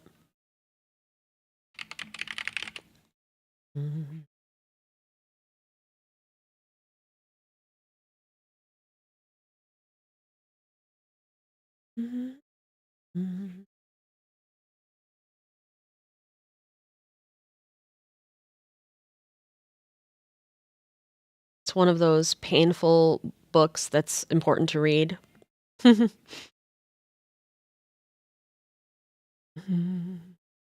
right, so I actually have to go change. I had just changed the thing in my about, but I have to change it back.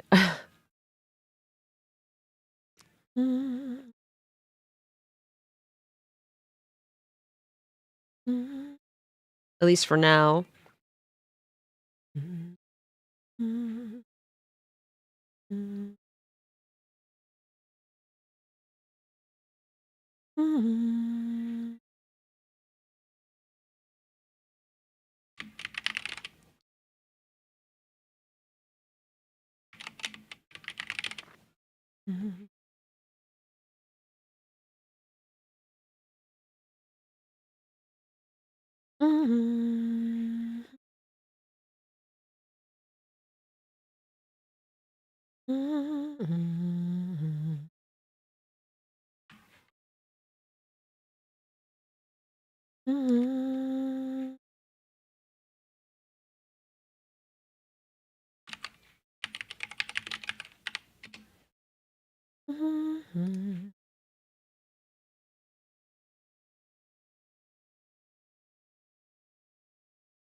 Struggled more reading Great Gatsby and Friday Night Lights. Okay.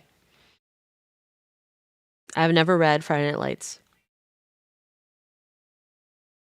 Great Gatsby, I had to read twice in school because I switched schools. I switched schools between my junior and senior year, switched high schools, and the new high school required more English credits to graduate than my old high school. So I had to take 2 English classes my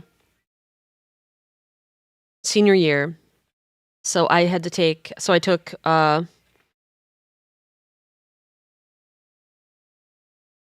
American Lit and World Lit my senior year of high school. And I had already read Great Gatsby at my other school, so now I had to read it again. I read it in like 9th grade or 8th or 9th grade, and then I had to read it again as a senior. My problem with The Great Gatsby is it's one of those books where all the characters are terrible people, but the teachers try to tell you that's not true. And they are so stuck on here's the symbolism in The Great Gatsby, and but they don't actually want to talk about the book outside of these. Here's the symbolism. This is what this means, and like they'll talk about it in a historical context, but I felt like they didn't want to talk about it in any way that was actually interesting for us, and I disliked the book. I disliked all the characters in the book.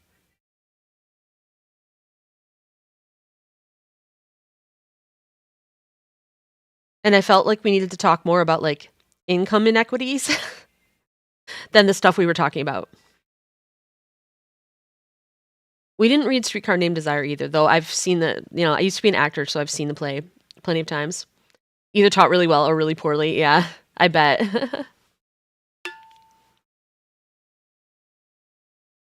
We did not read that.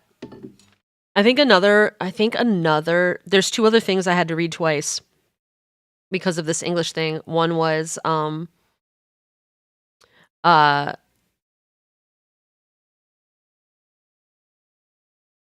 Death of a Salesman, and another one was,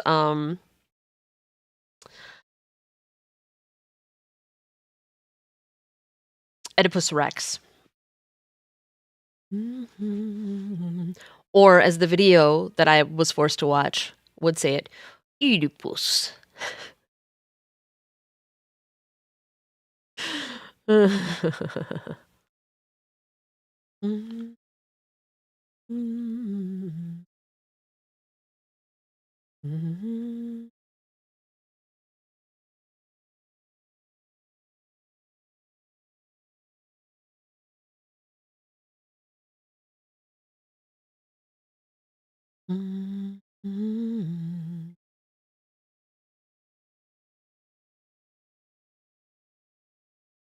Also, popcorn antics. I probably should be writing my 30 pages and not get deeply into this conversation, but I have to tell you, at least briefly, about my middle school English teacher with whom we were reading The Scarlet Letter, who tried to convince us that it was perfectly correct that Hester had to wear that giant red A. And also, in the midst of this conversation, that nobody would, that women who weren't virgins when they got married shouldn't wear white dresses. and that a divorced person getting remarried shouldn't wear a white dress. My teacher.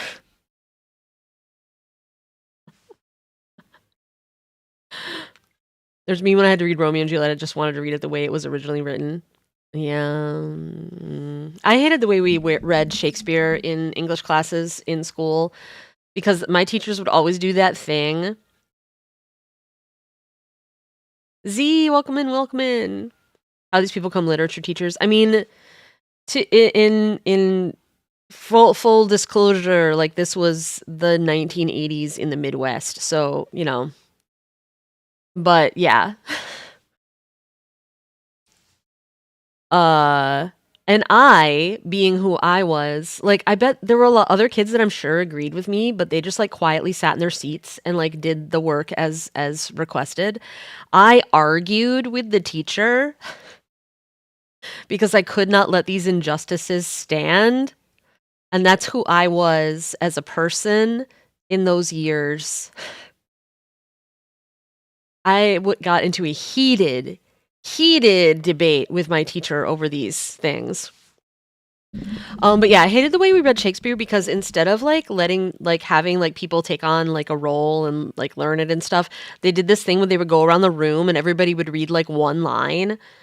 And some people were really struggling with the language and some people just like had no interest in trying to do like acting or anything. So it was always, and it was slow and painful, and I didn't feel like you ever got a good idea of the play from that.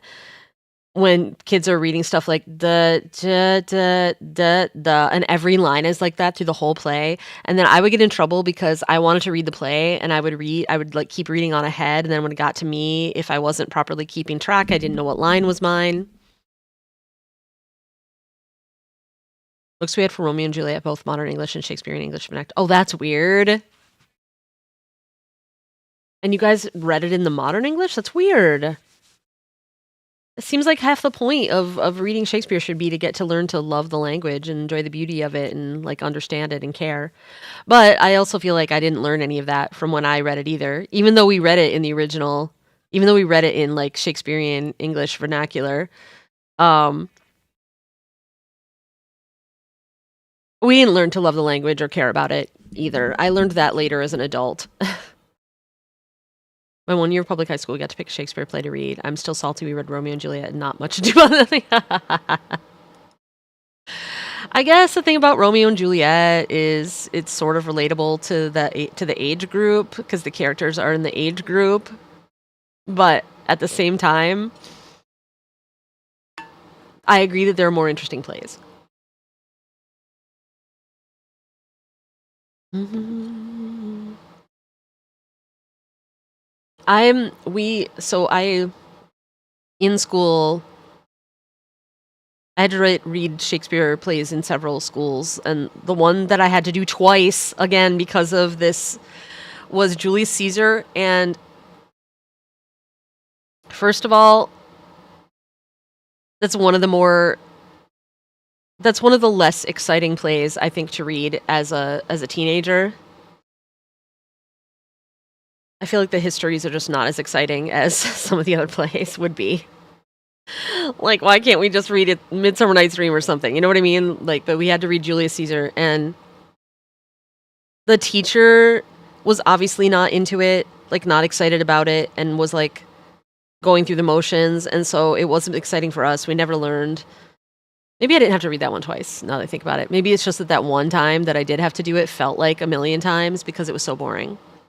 And I think it could have been interesting, and we could have learned plenty of things from Julius Caesar. My teacher, who, as a demonstration of how genre expectation colors reading, told us Macbeth was the comedy. That's amazing. Macbeth! Okay, and that would be more exciting than Julius Caesar. Almost any play is more exciting to read as a teenager, I think, than Julius Caesar. But also, if you're going to make kids read Julius Caesar, you got to be really freaking into Julius Caesar. You got to be into that history. You got to be really into like this story, and also into Shakespeare, and enjoy the language, and like get the kid, because you're fighting on multiple fronts here of it not being interesting to the students. So if you don't think anything about it is interesting and you don't actually love Shakespeare, teaching it is going to be slog, learning it is going to be slog, and that was my experience, was that it was a slog. Whereas, and what's funny is, I think where I really learned to love Shakespeare was years later as an adult teaching alongside my father in my family's performing arts studio. And my father loved Shakespeare and taught it with such love and passion for the work. And his students learned it that way. And as a result, ended up understanding it and loving it too. And many of them have gone on to like careers in theater where they prioritize doing things like Shakespeare. And gonna read Julius Caesar, you gotta perform Julius Caesar. Yeah, we were not either. We were sitting there at desks, reading it one person at a time, one line at a time around the room. And everybody wanted to be anywhere else. And it was not enjoyable. And we sure didn't learn to love that play, let alone Shakespeare, from that read of Julius Caesar. I feel like you could even teach it, like, even if you don't perform it. You could teach it, but the teacher has to be, like, really passionate about it. The teacher has to be, like, so into it. The teacher has to be, like, the guy from Dead Poet Society. You know what I mean? Like, the teacher has to be, like, one of those passionate, like, English teachers that wants to jump up on top of the desk and, like, you know, and go over the top. Like, that's the kind of teacher you gotta have. That they hilariously skewered in one episode of Community that I'll love forever. But there is a place where that type of English teacher is very inspiring, and that's who you needed teaching Julius Caesar.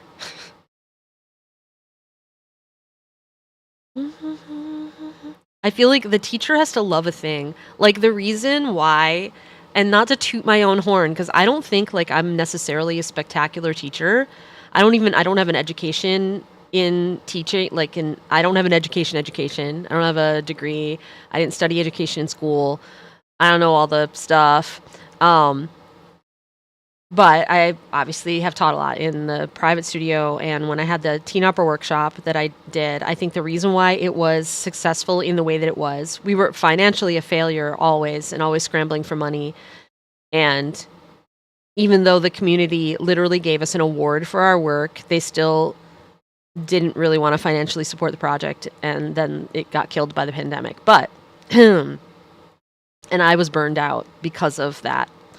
However, the reason why it succeeded, the reason why I got all those teenagers excited about opera and they were so into it that they wanted to help me, like, they wanted to do these projects and would commit their whole summers to rehearsing 5 days a week, like 8 hours a day, and come in on a 6th day as well, a lot of times, to work on the music and learn their roles. The reason is because I loved it and I was passionate about it, and I was able to convey that to the students. The things I loved about it, I was able to convey.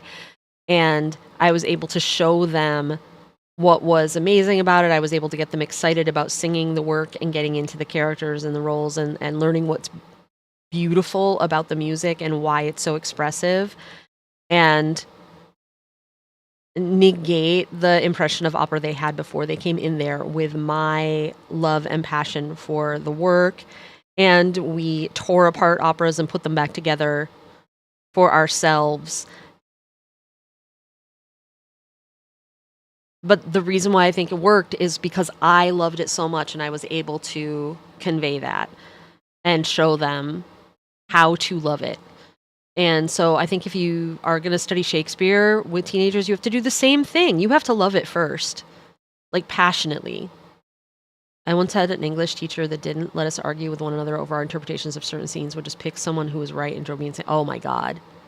This is why my teacher didn't want to discuss Shakespeare, instead discuss Greek mythos, because that's their forte. Yeah, no, and that's I feel like, Z, that's a good idea. If your thing is the Greeks instead, do that. And, you know, me as a, like, kid, the theatrical kid with ADHD, I was super into plays. I got super into reading all the Greek plays more, and that was easier, more accessible for me than Shakespeare, because the language was more accessible because it was translated, of course. But I think if I had had a teacher who taught me how to love the language, who showed me how to love it, that would have been different. I didn't have teachers who cared. My seventh grade English teacher tried to claim I didn't turn in homework. Almost had her again junior, senior year. My mom shut that down. Oh my goodness. Not just Greek mythos, but also discussed George Orwell's work, and most of the books they tend to discuss are books that are their passions. And honestly, I think that's how I came to like the same thing my teacher does. I think that that's true. And I also think that one of the big downsides of the way that uh, educators are forced to work now, which is to like very specific standards that dictate what they teach and dictate and like teach towards standardized testing instead of towards learning how to think and their own ways of doing that, is that they aren't necessarily teaching things they're passionate about, and they don't have any choice over, they have so little choice over their curriculum anymore. And I think that that's a problem. I think that yes, a teacher who is biased towards certain work and teaches those works passionately can create that same bias in students, and that's something to evaluate and look at. But at the same time, I think that letting teachers teach what they teach well and teach the things they love is going to get the best result pretty much always. If the teacher, like, and a lot of times, like, I've had to teach things that I didn't love, and it's forced me to learn how to love them. It's forced me to find something in it that I love.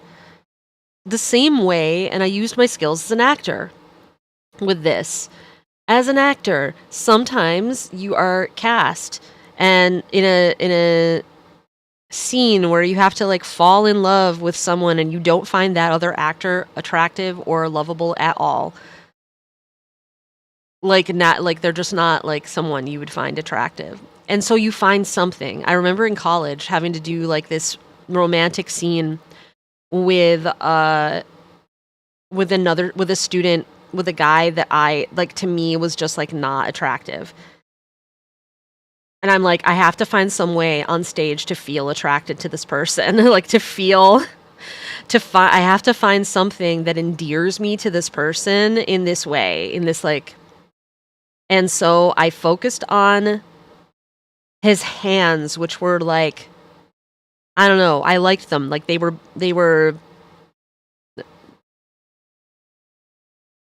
it was the most attractive thing about this person.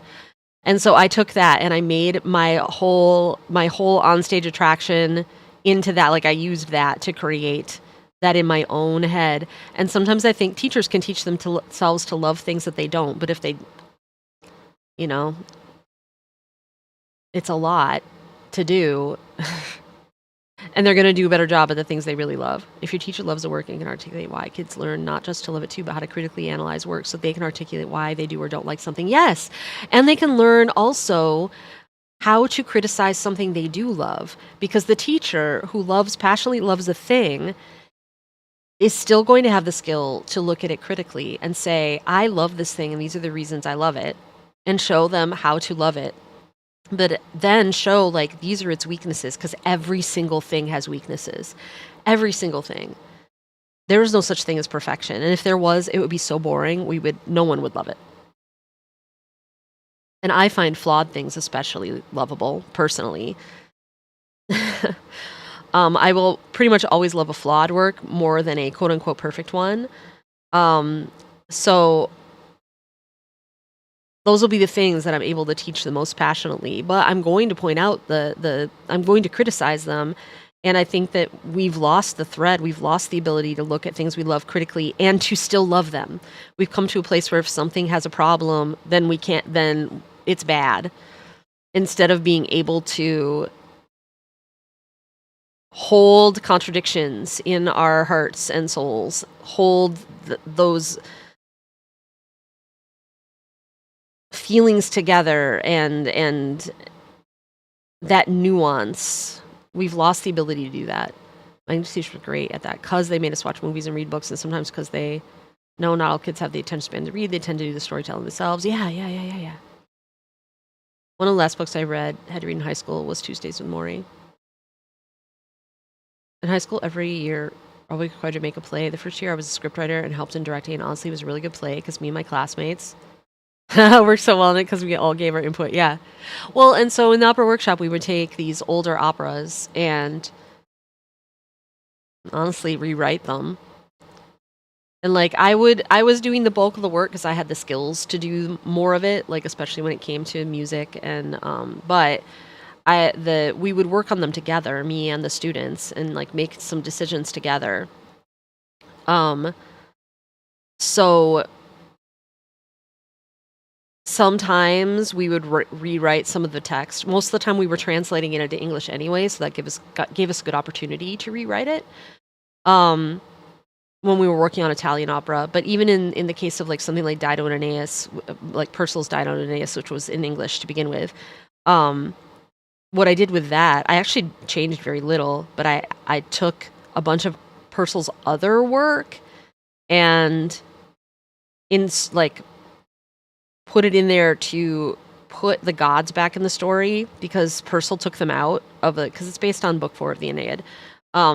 Purcell removed the gods and it made it like not really make a lot of sense. So like, and then we also like the kids always wanted everything to be more gay, so we made it more gay. And we worked on these things together and we created things that celebrated the original work, like loved it deeply, but then also shaped it to suit the performers at hand in every way. And which, as far as I'm concerned, is in the Baroque tradition, because that's what they used to do. Every time, like all those old operas, when they were performed at new opera houses, they would get rewritten for the performers at hand. Like that's why there's so many different versions of a lot of them. Like they would literally rewrite the operas to suit and change voice types and change things like that to suit the stars that they had at that opera house, and they would translate it into the language of the region. And so we were just doing that in modern day.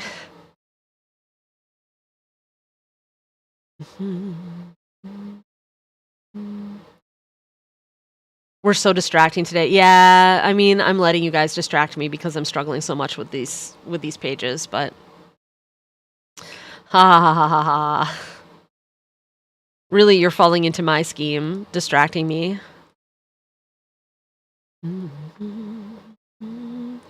Yeah, and as far as I was concerned, we were just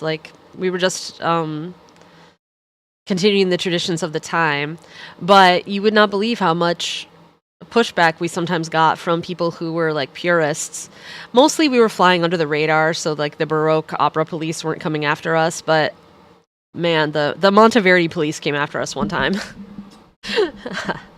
Not like they couldn't really do anything about it, but they were disgusted that we were performing Monteverdi in English. And like, man, it's not even just for the kids. Like, in fact, by the time we got to our last operas, by the time we got to Rinaldo, which was our last opera before the pandemic killed the program, by the time we got to Rinaldo, which is Handel, the kids were so good at Italian that we could have honestly performed it in Italian, I think, and it would have been fine for the kids. But the audiences, no way.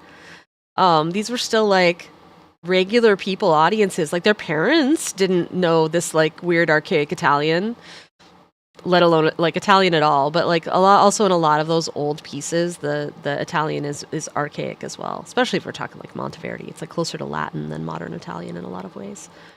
But the kids could do that.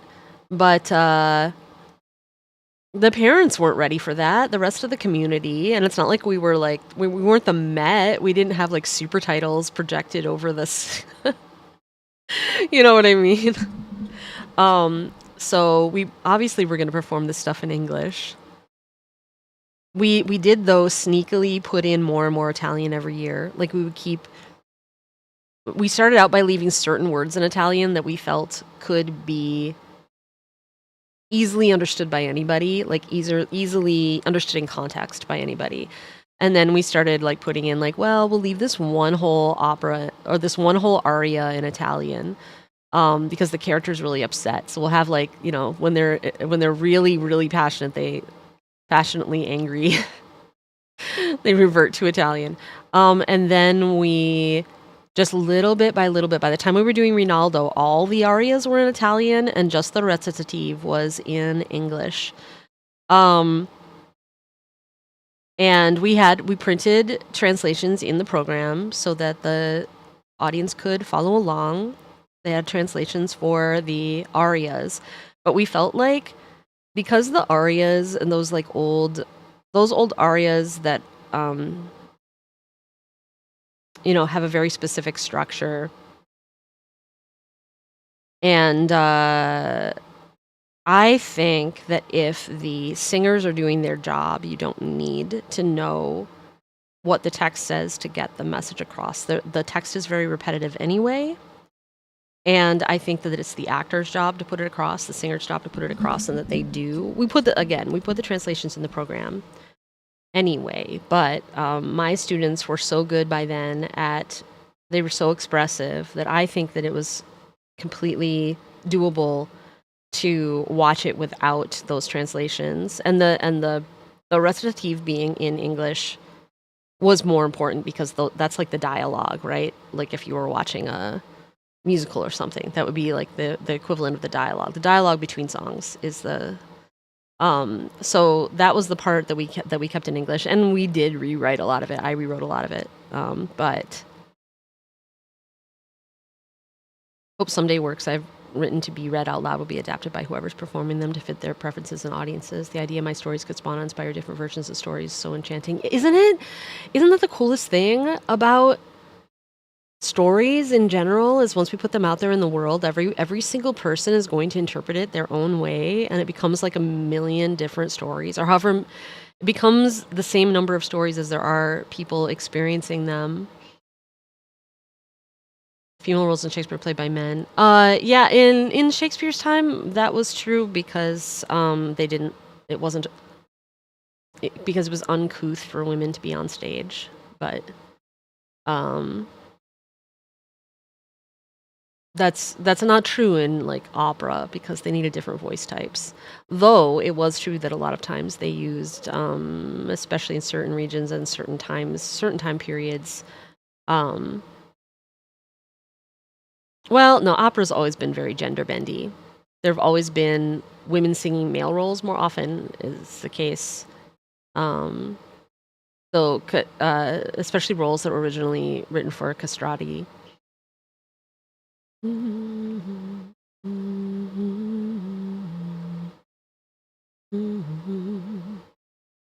But there's a lot of cross-dressing in opera. Your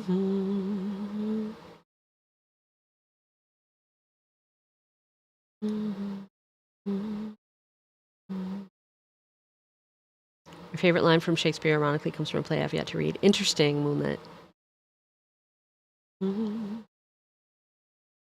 At this point, I have read a lot of Shakespeare plays. I went through a period of reading a lot of plays.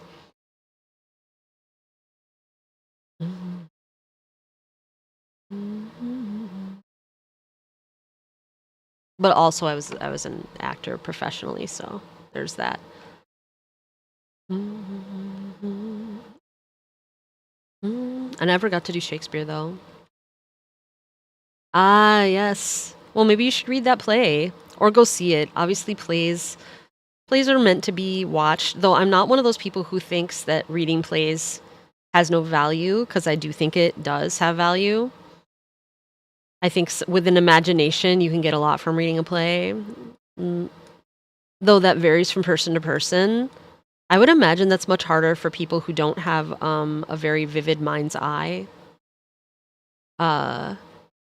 For me, I can read a play and kind of envision the entire play in my head as I read it. Like I can fill that all in. In fact, when I write dialogue in books, I literally hear it in the voices of the characters. And I think of writing descriptive passages, especially in dialogue, as stage directions. But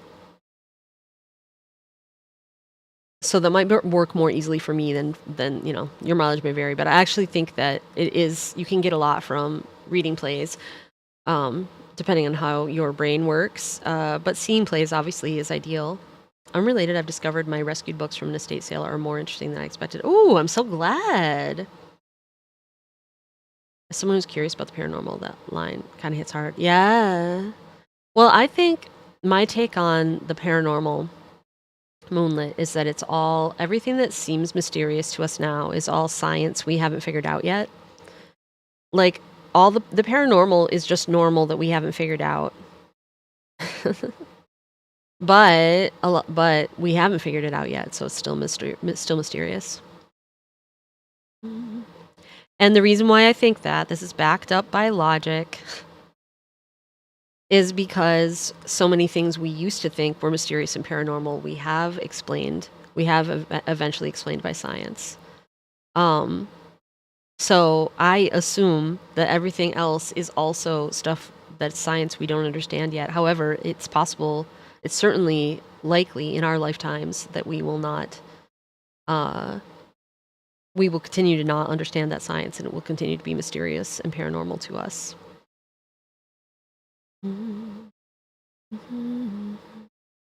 Especially when we have a society that, at least where I live, the country where I live, is increasingly abandoning science.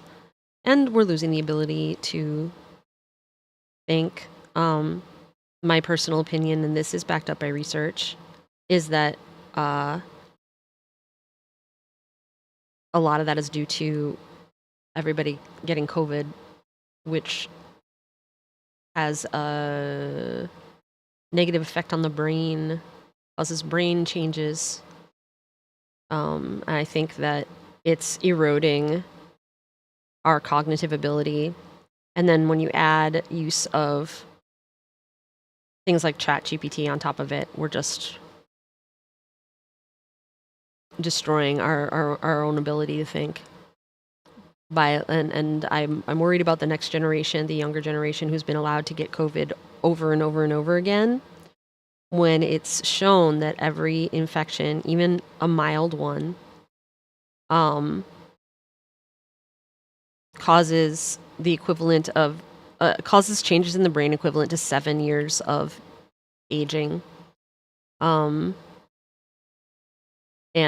I worry that we are raising a generation that is going to have very early cognitive decline, because we're allowing them to get repeated COVID infections, and on top of it, they're using ChatGPT to do a lot of their quote-unquote thinking for them, even though ChatGPT cannot think at all. Would you like to hear an anecdote from when I was living in the U.S.? Yeah, for sure. One of these books claims to be an inspection of female figures in mythology, but actually presents an entirely alternate history of the world that mashes together Catholicism, Marianism, and Greek mythology. Interesting. That does sound really interesting, Popcorn. But yeah, tell us about your paranormal experience. Moonlit. We'd love to hear it. But I'm also curious about those things. I mean, I wouldn't write about ghosts otherwise.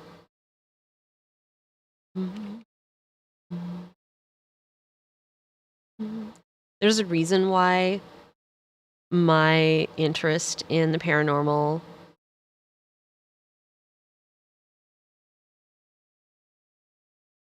is usually ghosts or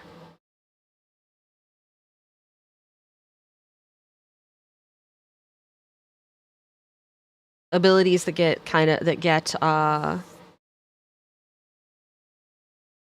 folded into extrasensory perception.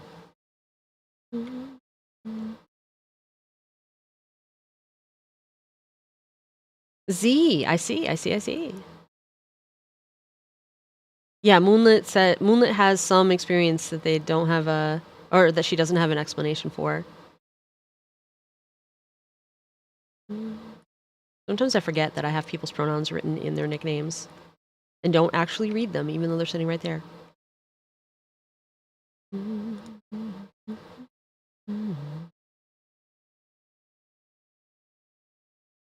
So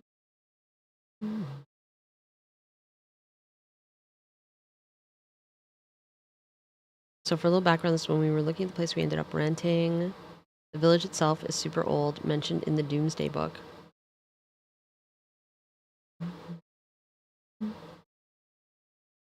Z, anytime, any like takes that you want to share from your perspective are also super interesting to me. From your perspective as a witch. I don't have any belief system at all, so, but I'm always interested in hearing about other people's.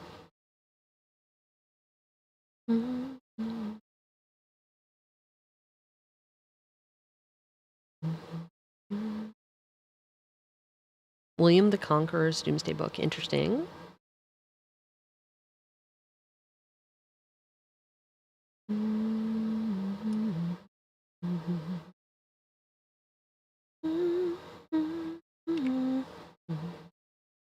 I am actually looking at my 30 pages, by the way, looking at my manuscript. I had gotten these ideas that I started working with. Thankfully, I wrote them down. Oh, yeah. That's right.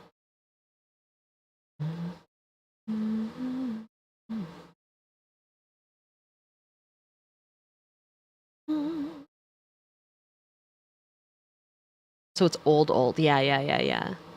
Popcorn says, I'm 80% sure I have a haunted doll, but I also have diagnosed schizophrenia, so maybe not. But my parents also think it's haunted, so maybe.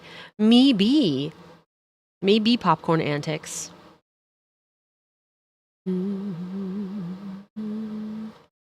Like, I would say, if your parents think that too, it can't be fully down to your diagnosis, right?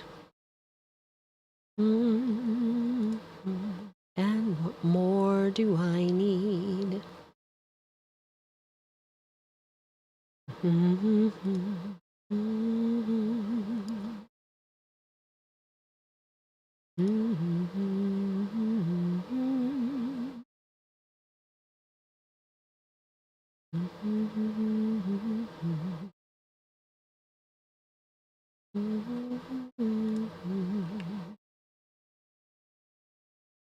I set a goal for myself for finishing these 30 pages by the end of the month. And now I realize it's already the 15th.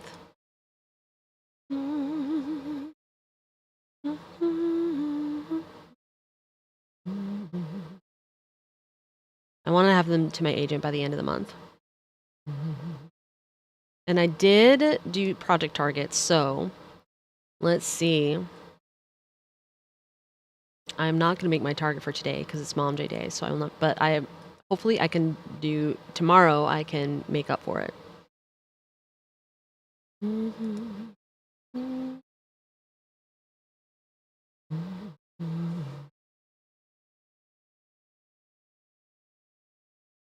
Let's see. Okay. I, being the child I was, ran up the steps to the second floor. Only being the klutz I was, and still am, I started tumbling back down. My mother said later, something actually slowed my fall. That's so interesting, Moonlit.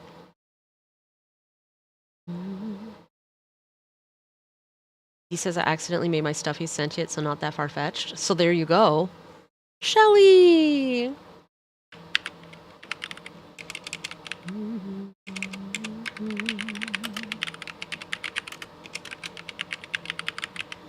You guys, please click the heart at the top of your chat and follow Shelly, aka Crescent Squirrel, right here, right now. Shelly, how are you today? And is Frankie with us as well?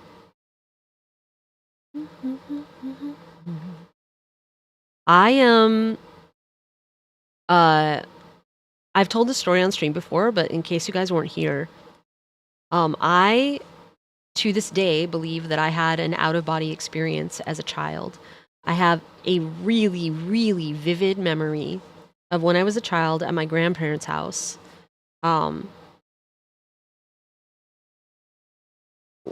Being asleep in my bed, but also not asleep in my bed.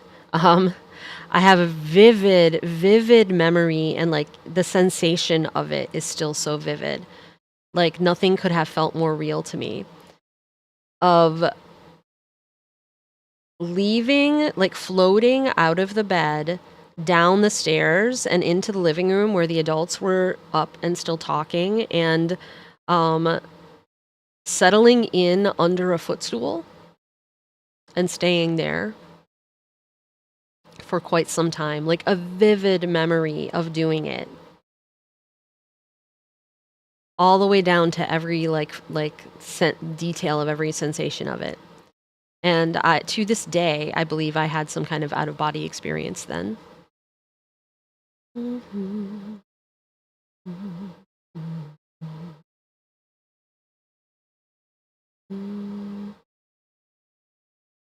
If you were stuck behind ads while I talked about my childhood experience and want to hear it, let me know when the ads are over.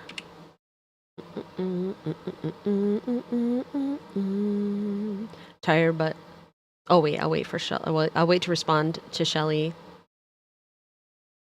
until when the ads are over. There, ad read is finished. Shelly says, tired, but I got 2 new characters in HSR. You got your new Himiko. Yay.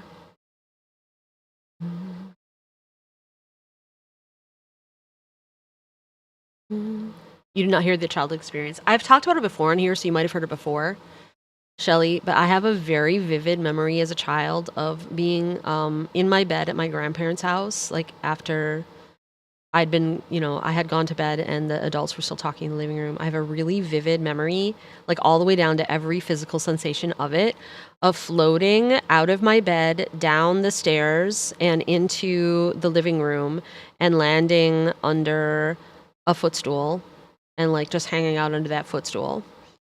And I to this day, I believe that it really happened. I believe that I had an out-of-body experience because it's just so vivid. Like I remember everything about it. I know exactly what it felt like. I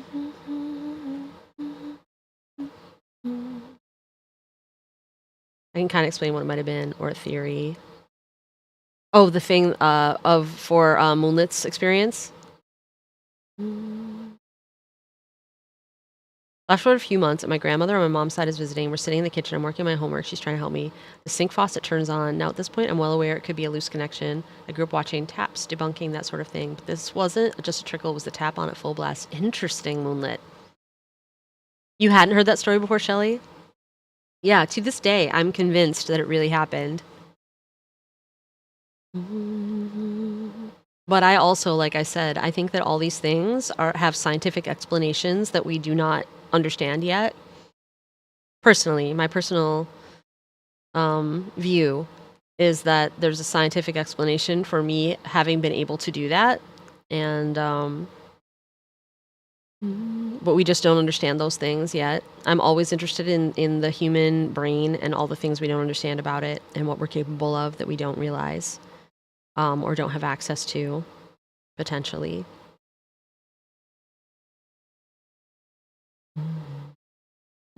So that's why I like writing things about. Someday I'll get to have one of my stories that includes things like telekinesis and stuff in it because I love stuff like that. I'm super interested in, things that are considered pseudoscience, but have had compelling, people have had experiences that are very compelling to listen to and persuasive.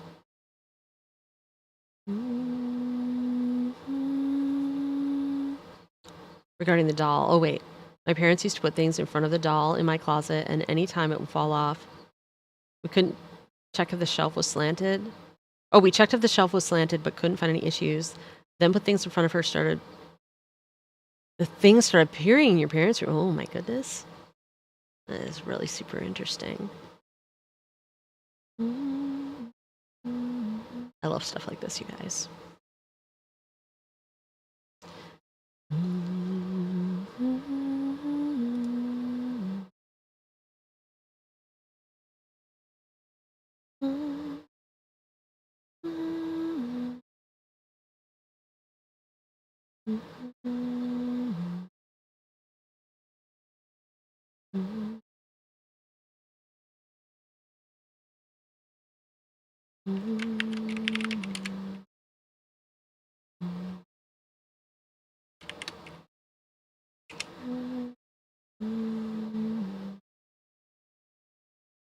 Hey, I think I found my raid victim for the day.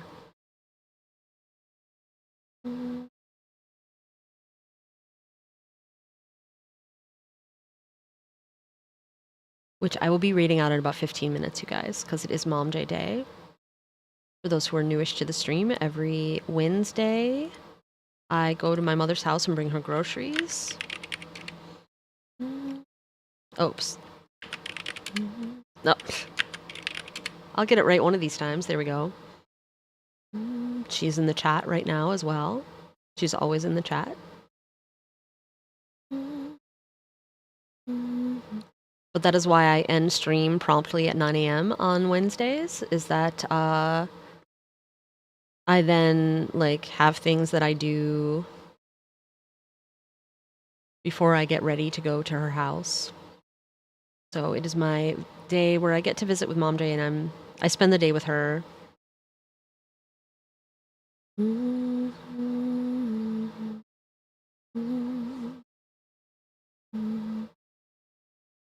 My mom said she felt it was a feminine presence at the time. Now keep in mind, we lived in the corner house, just a short walk down, a really old church with a cemetery.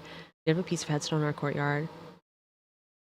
While we were also near a river. That's interesting.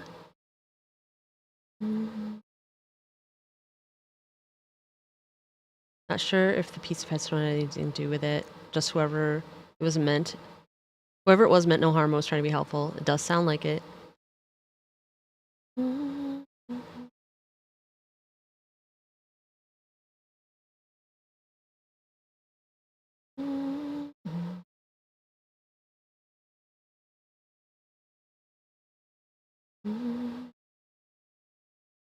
Dress cool, pretty warm in the house. I will, Mom J, I promise. I know it's gonna be hot out today. We're back in the heat waves. I will dress for the weather. It's gonna get up into the 90s today.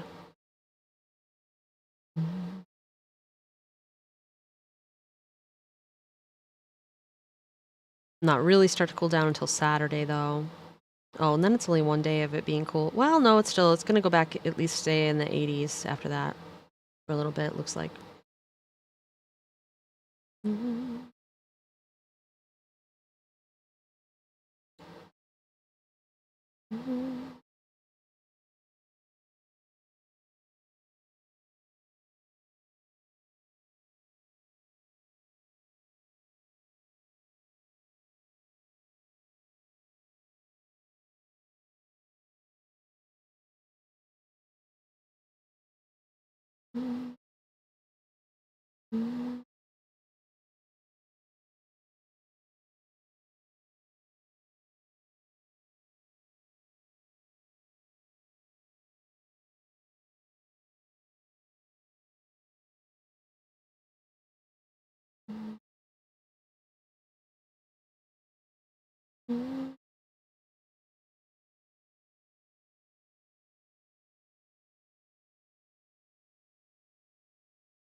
Same doll I've tried to pack in a box to send to a friend, but anytime I do, the doll falls apart. Wow. Last time the box fell apart instead. That's so interesting. Popcorn. Kind of, I think at the very least tried to land in some way, yeah. Because I also had similar experience, but I did end up knowing who the entity was, so it might have been a similar kind of situation. I see Z.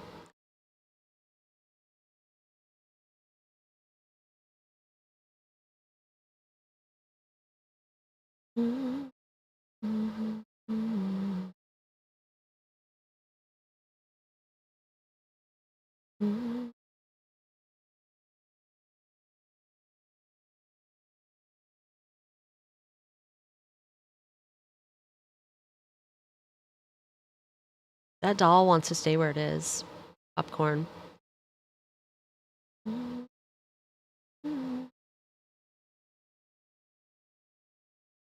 You keep it on the shelf where it can watch you and the bird feeders. It seems happy in its spot. Like it seems content. And what the entity is. Mm. Mm.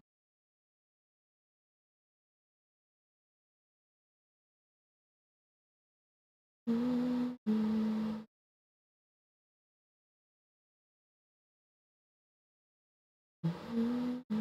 Yeah, because something that's unknown isn't necessarily sinister, but of course, you know, one could be.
Mhm.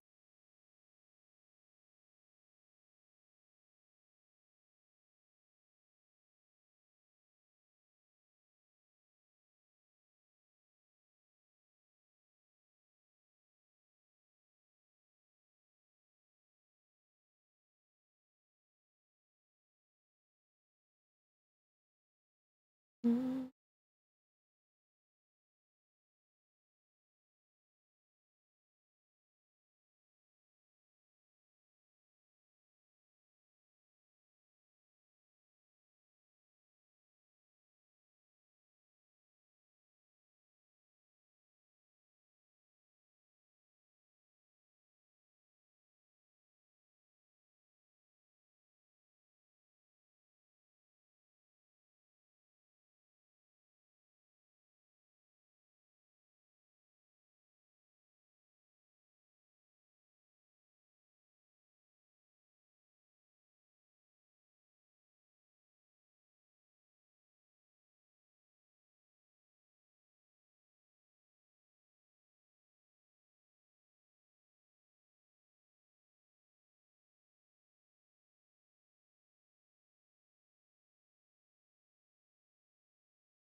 Mhm.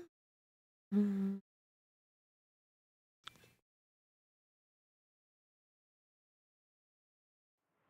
Mhm.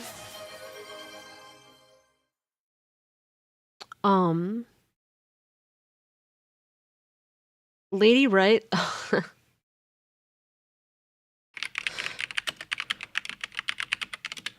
You guys, please click the heart at the top of your chat and follow the wonderful, the one and only, the Lady Writes. Katrina, thanks for these redemptions. We will do this right before I have to leave in.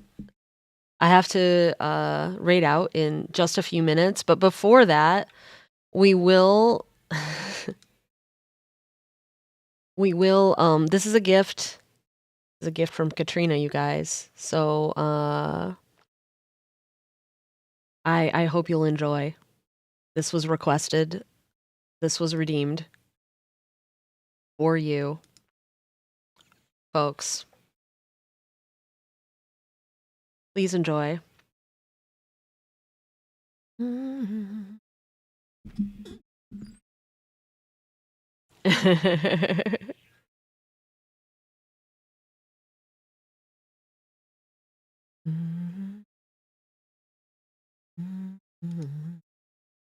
In fact, I'll leave this on as I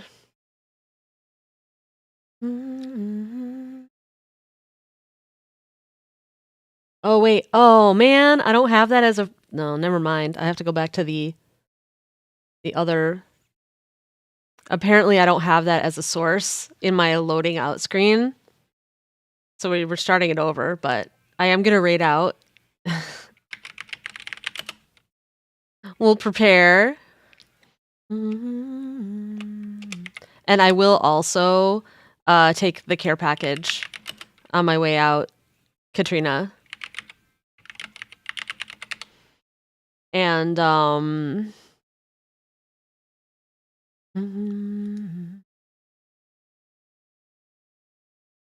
thank you everybody for hanging out with me today. I'll be back on Friday, hopefully playing Reverse 1999. That is definitely the plan. I will also pet the cat, Shelly. Thank you.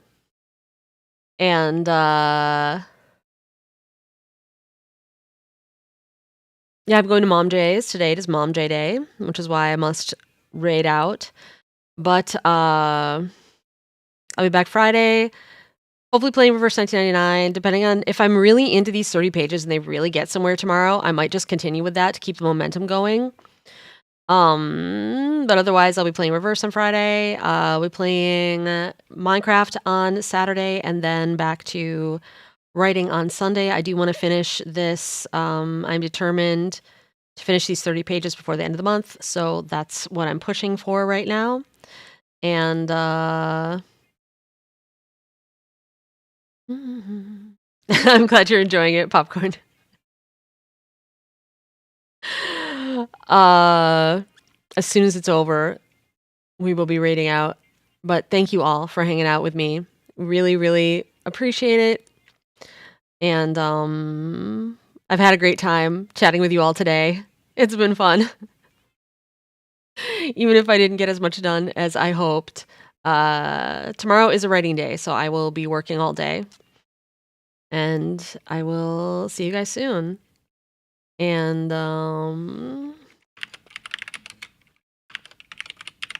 here are your raid messages. Copy them quickly. And we will be raiding over. And thank you again, you guys. I will see you soon. You are the best. And let's go.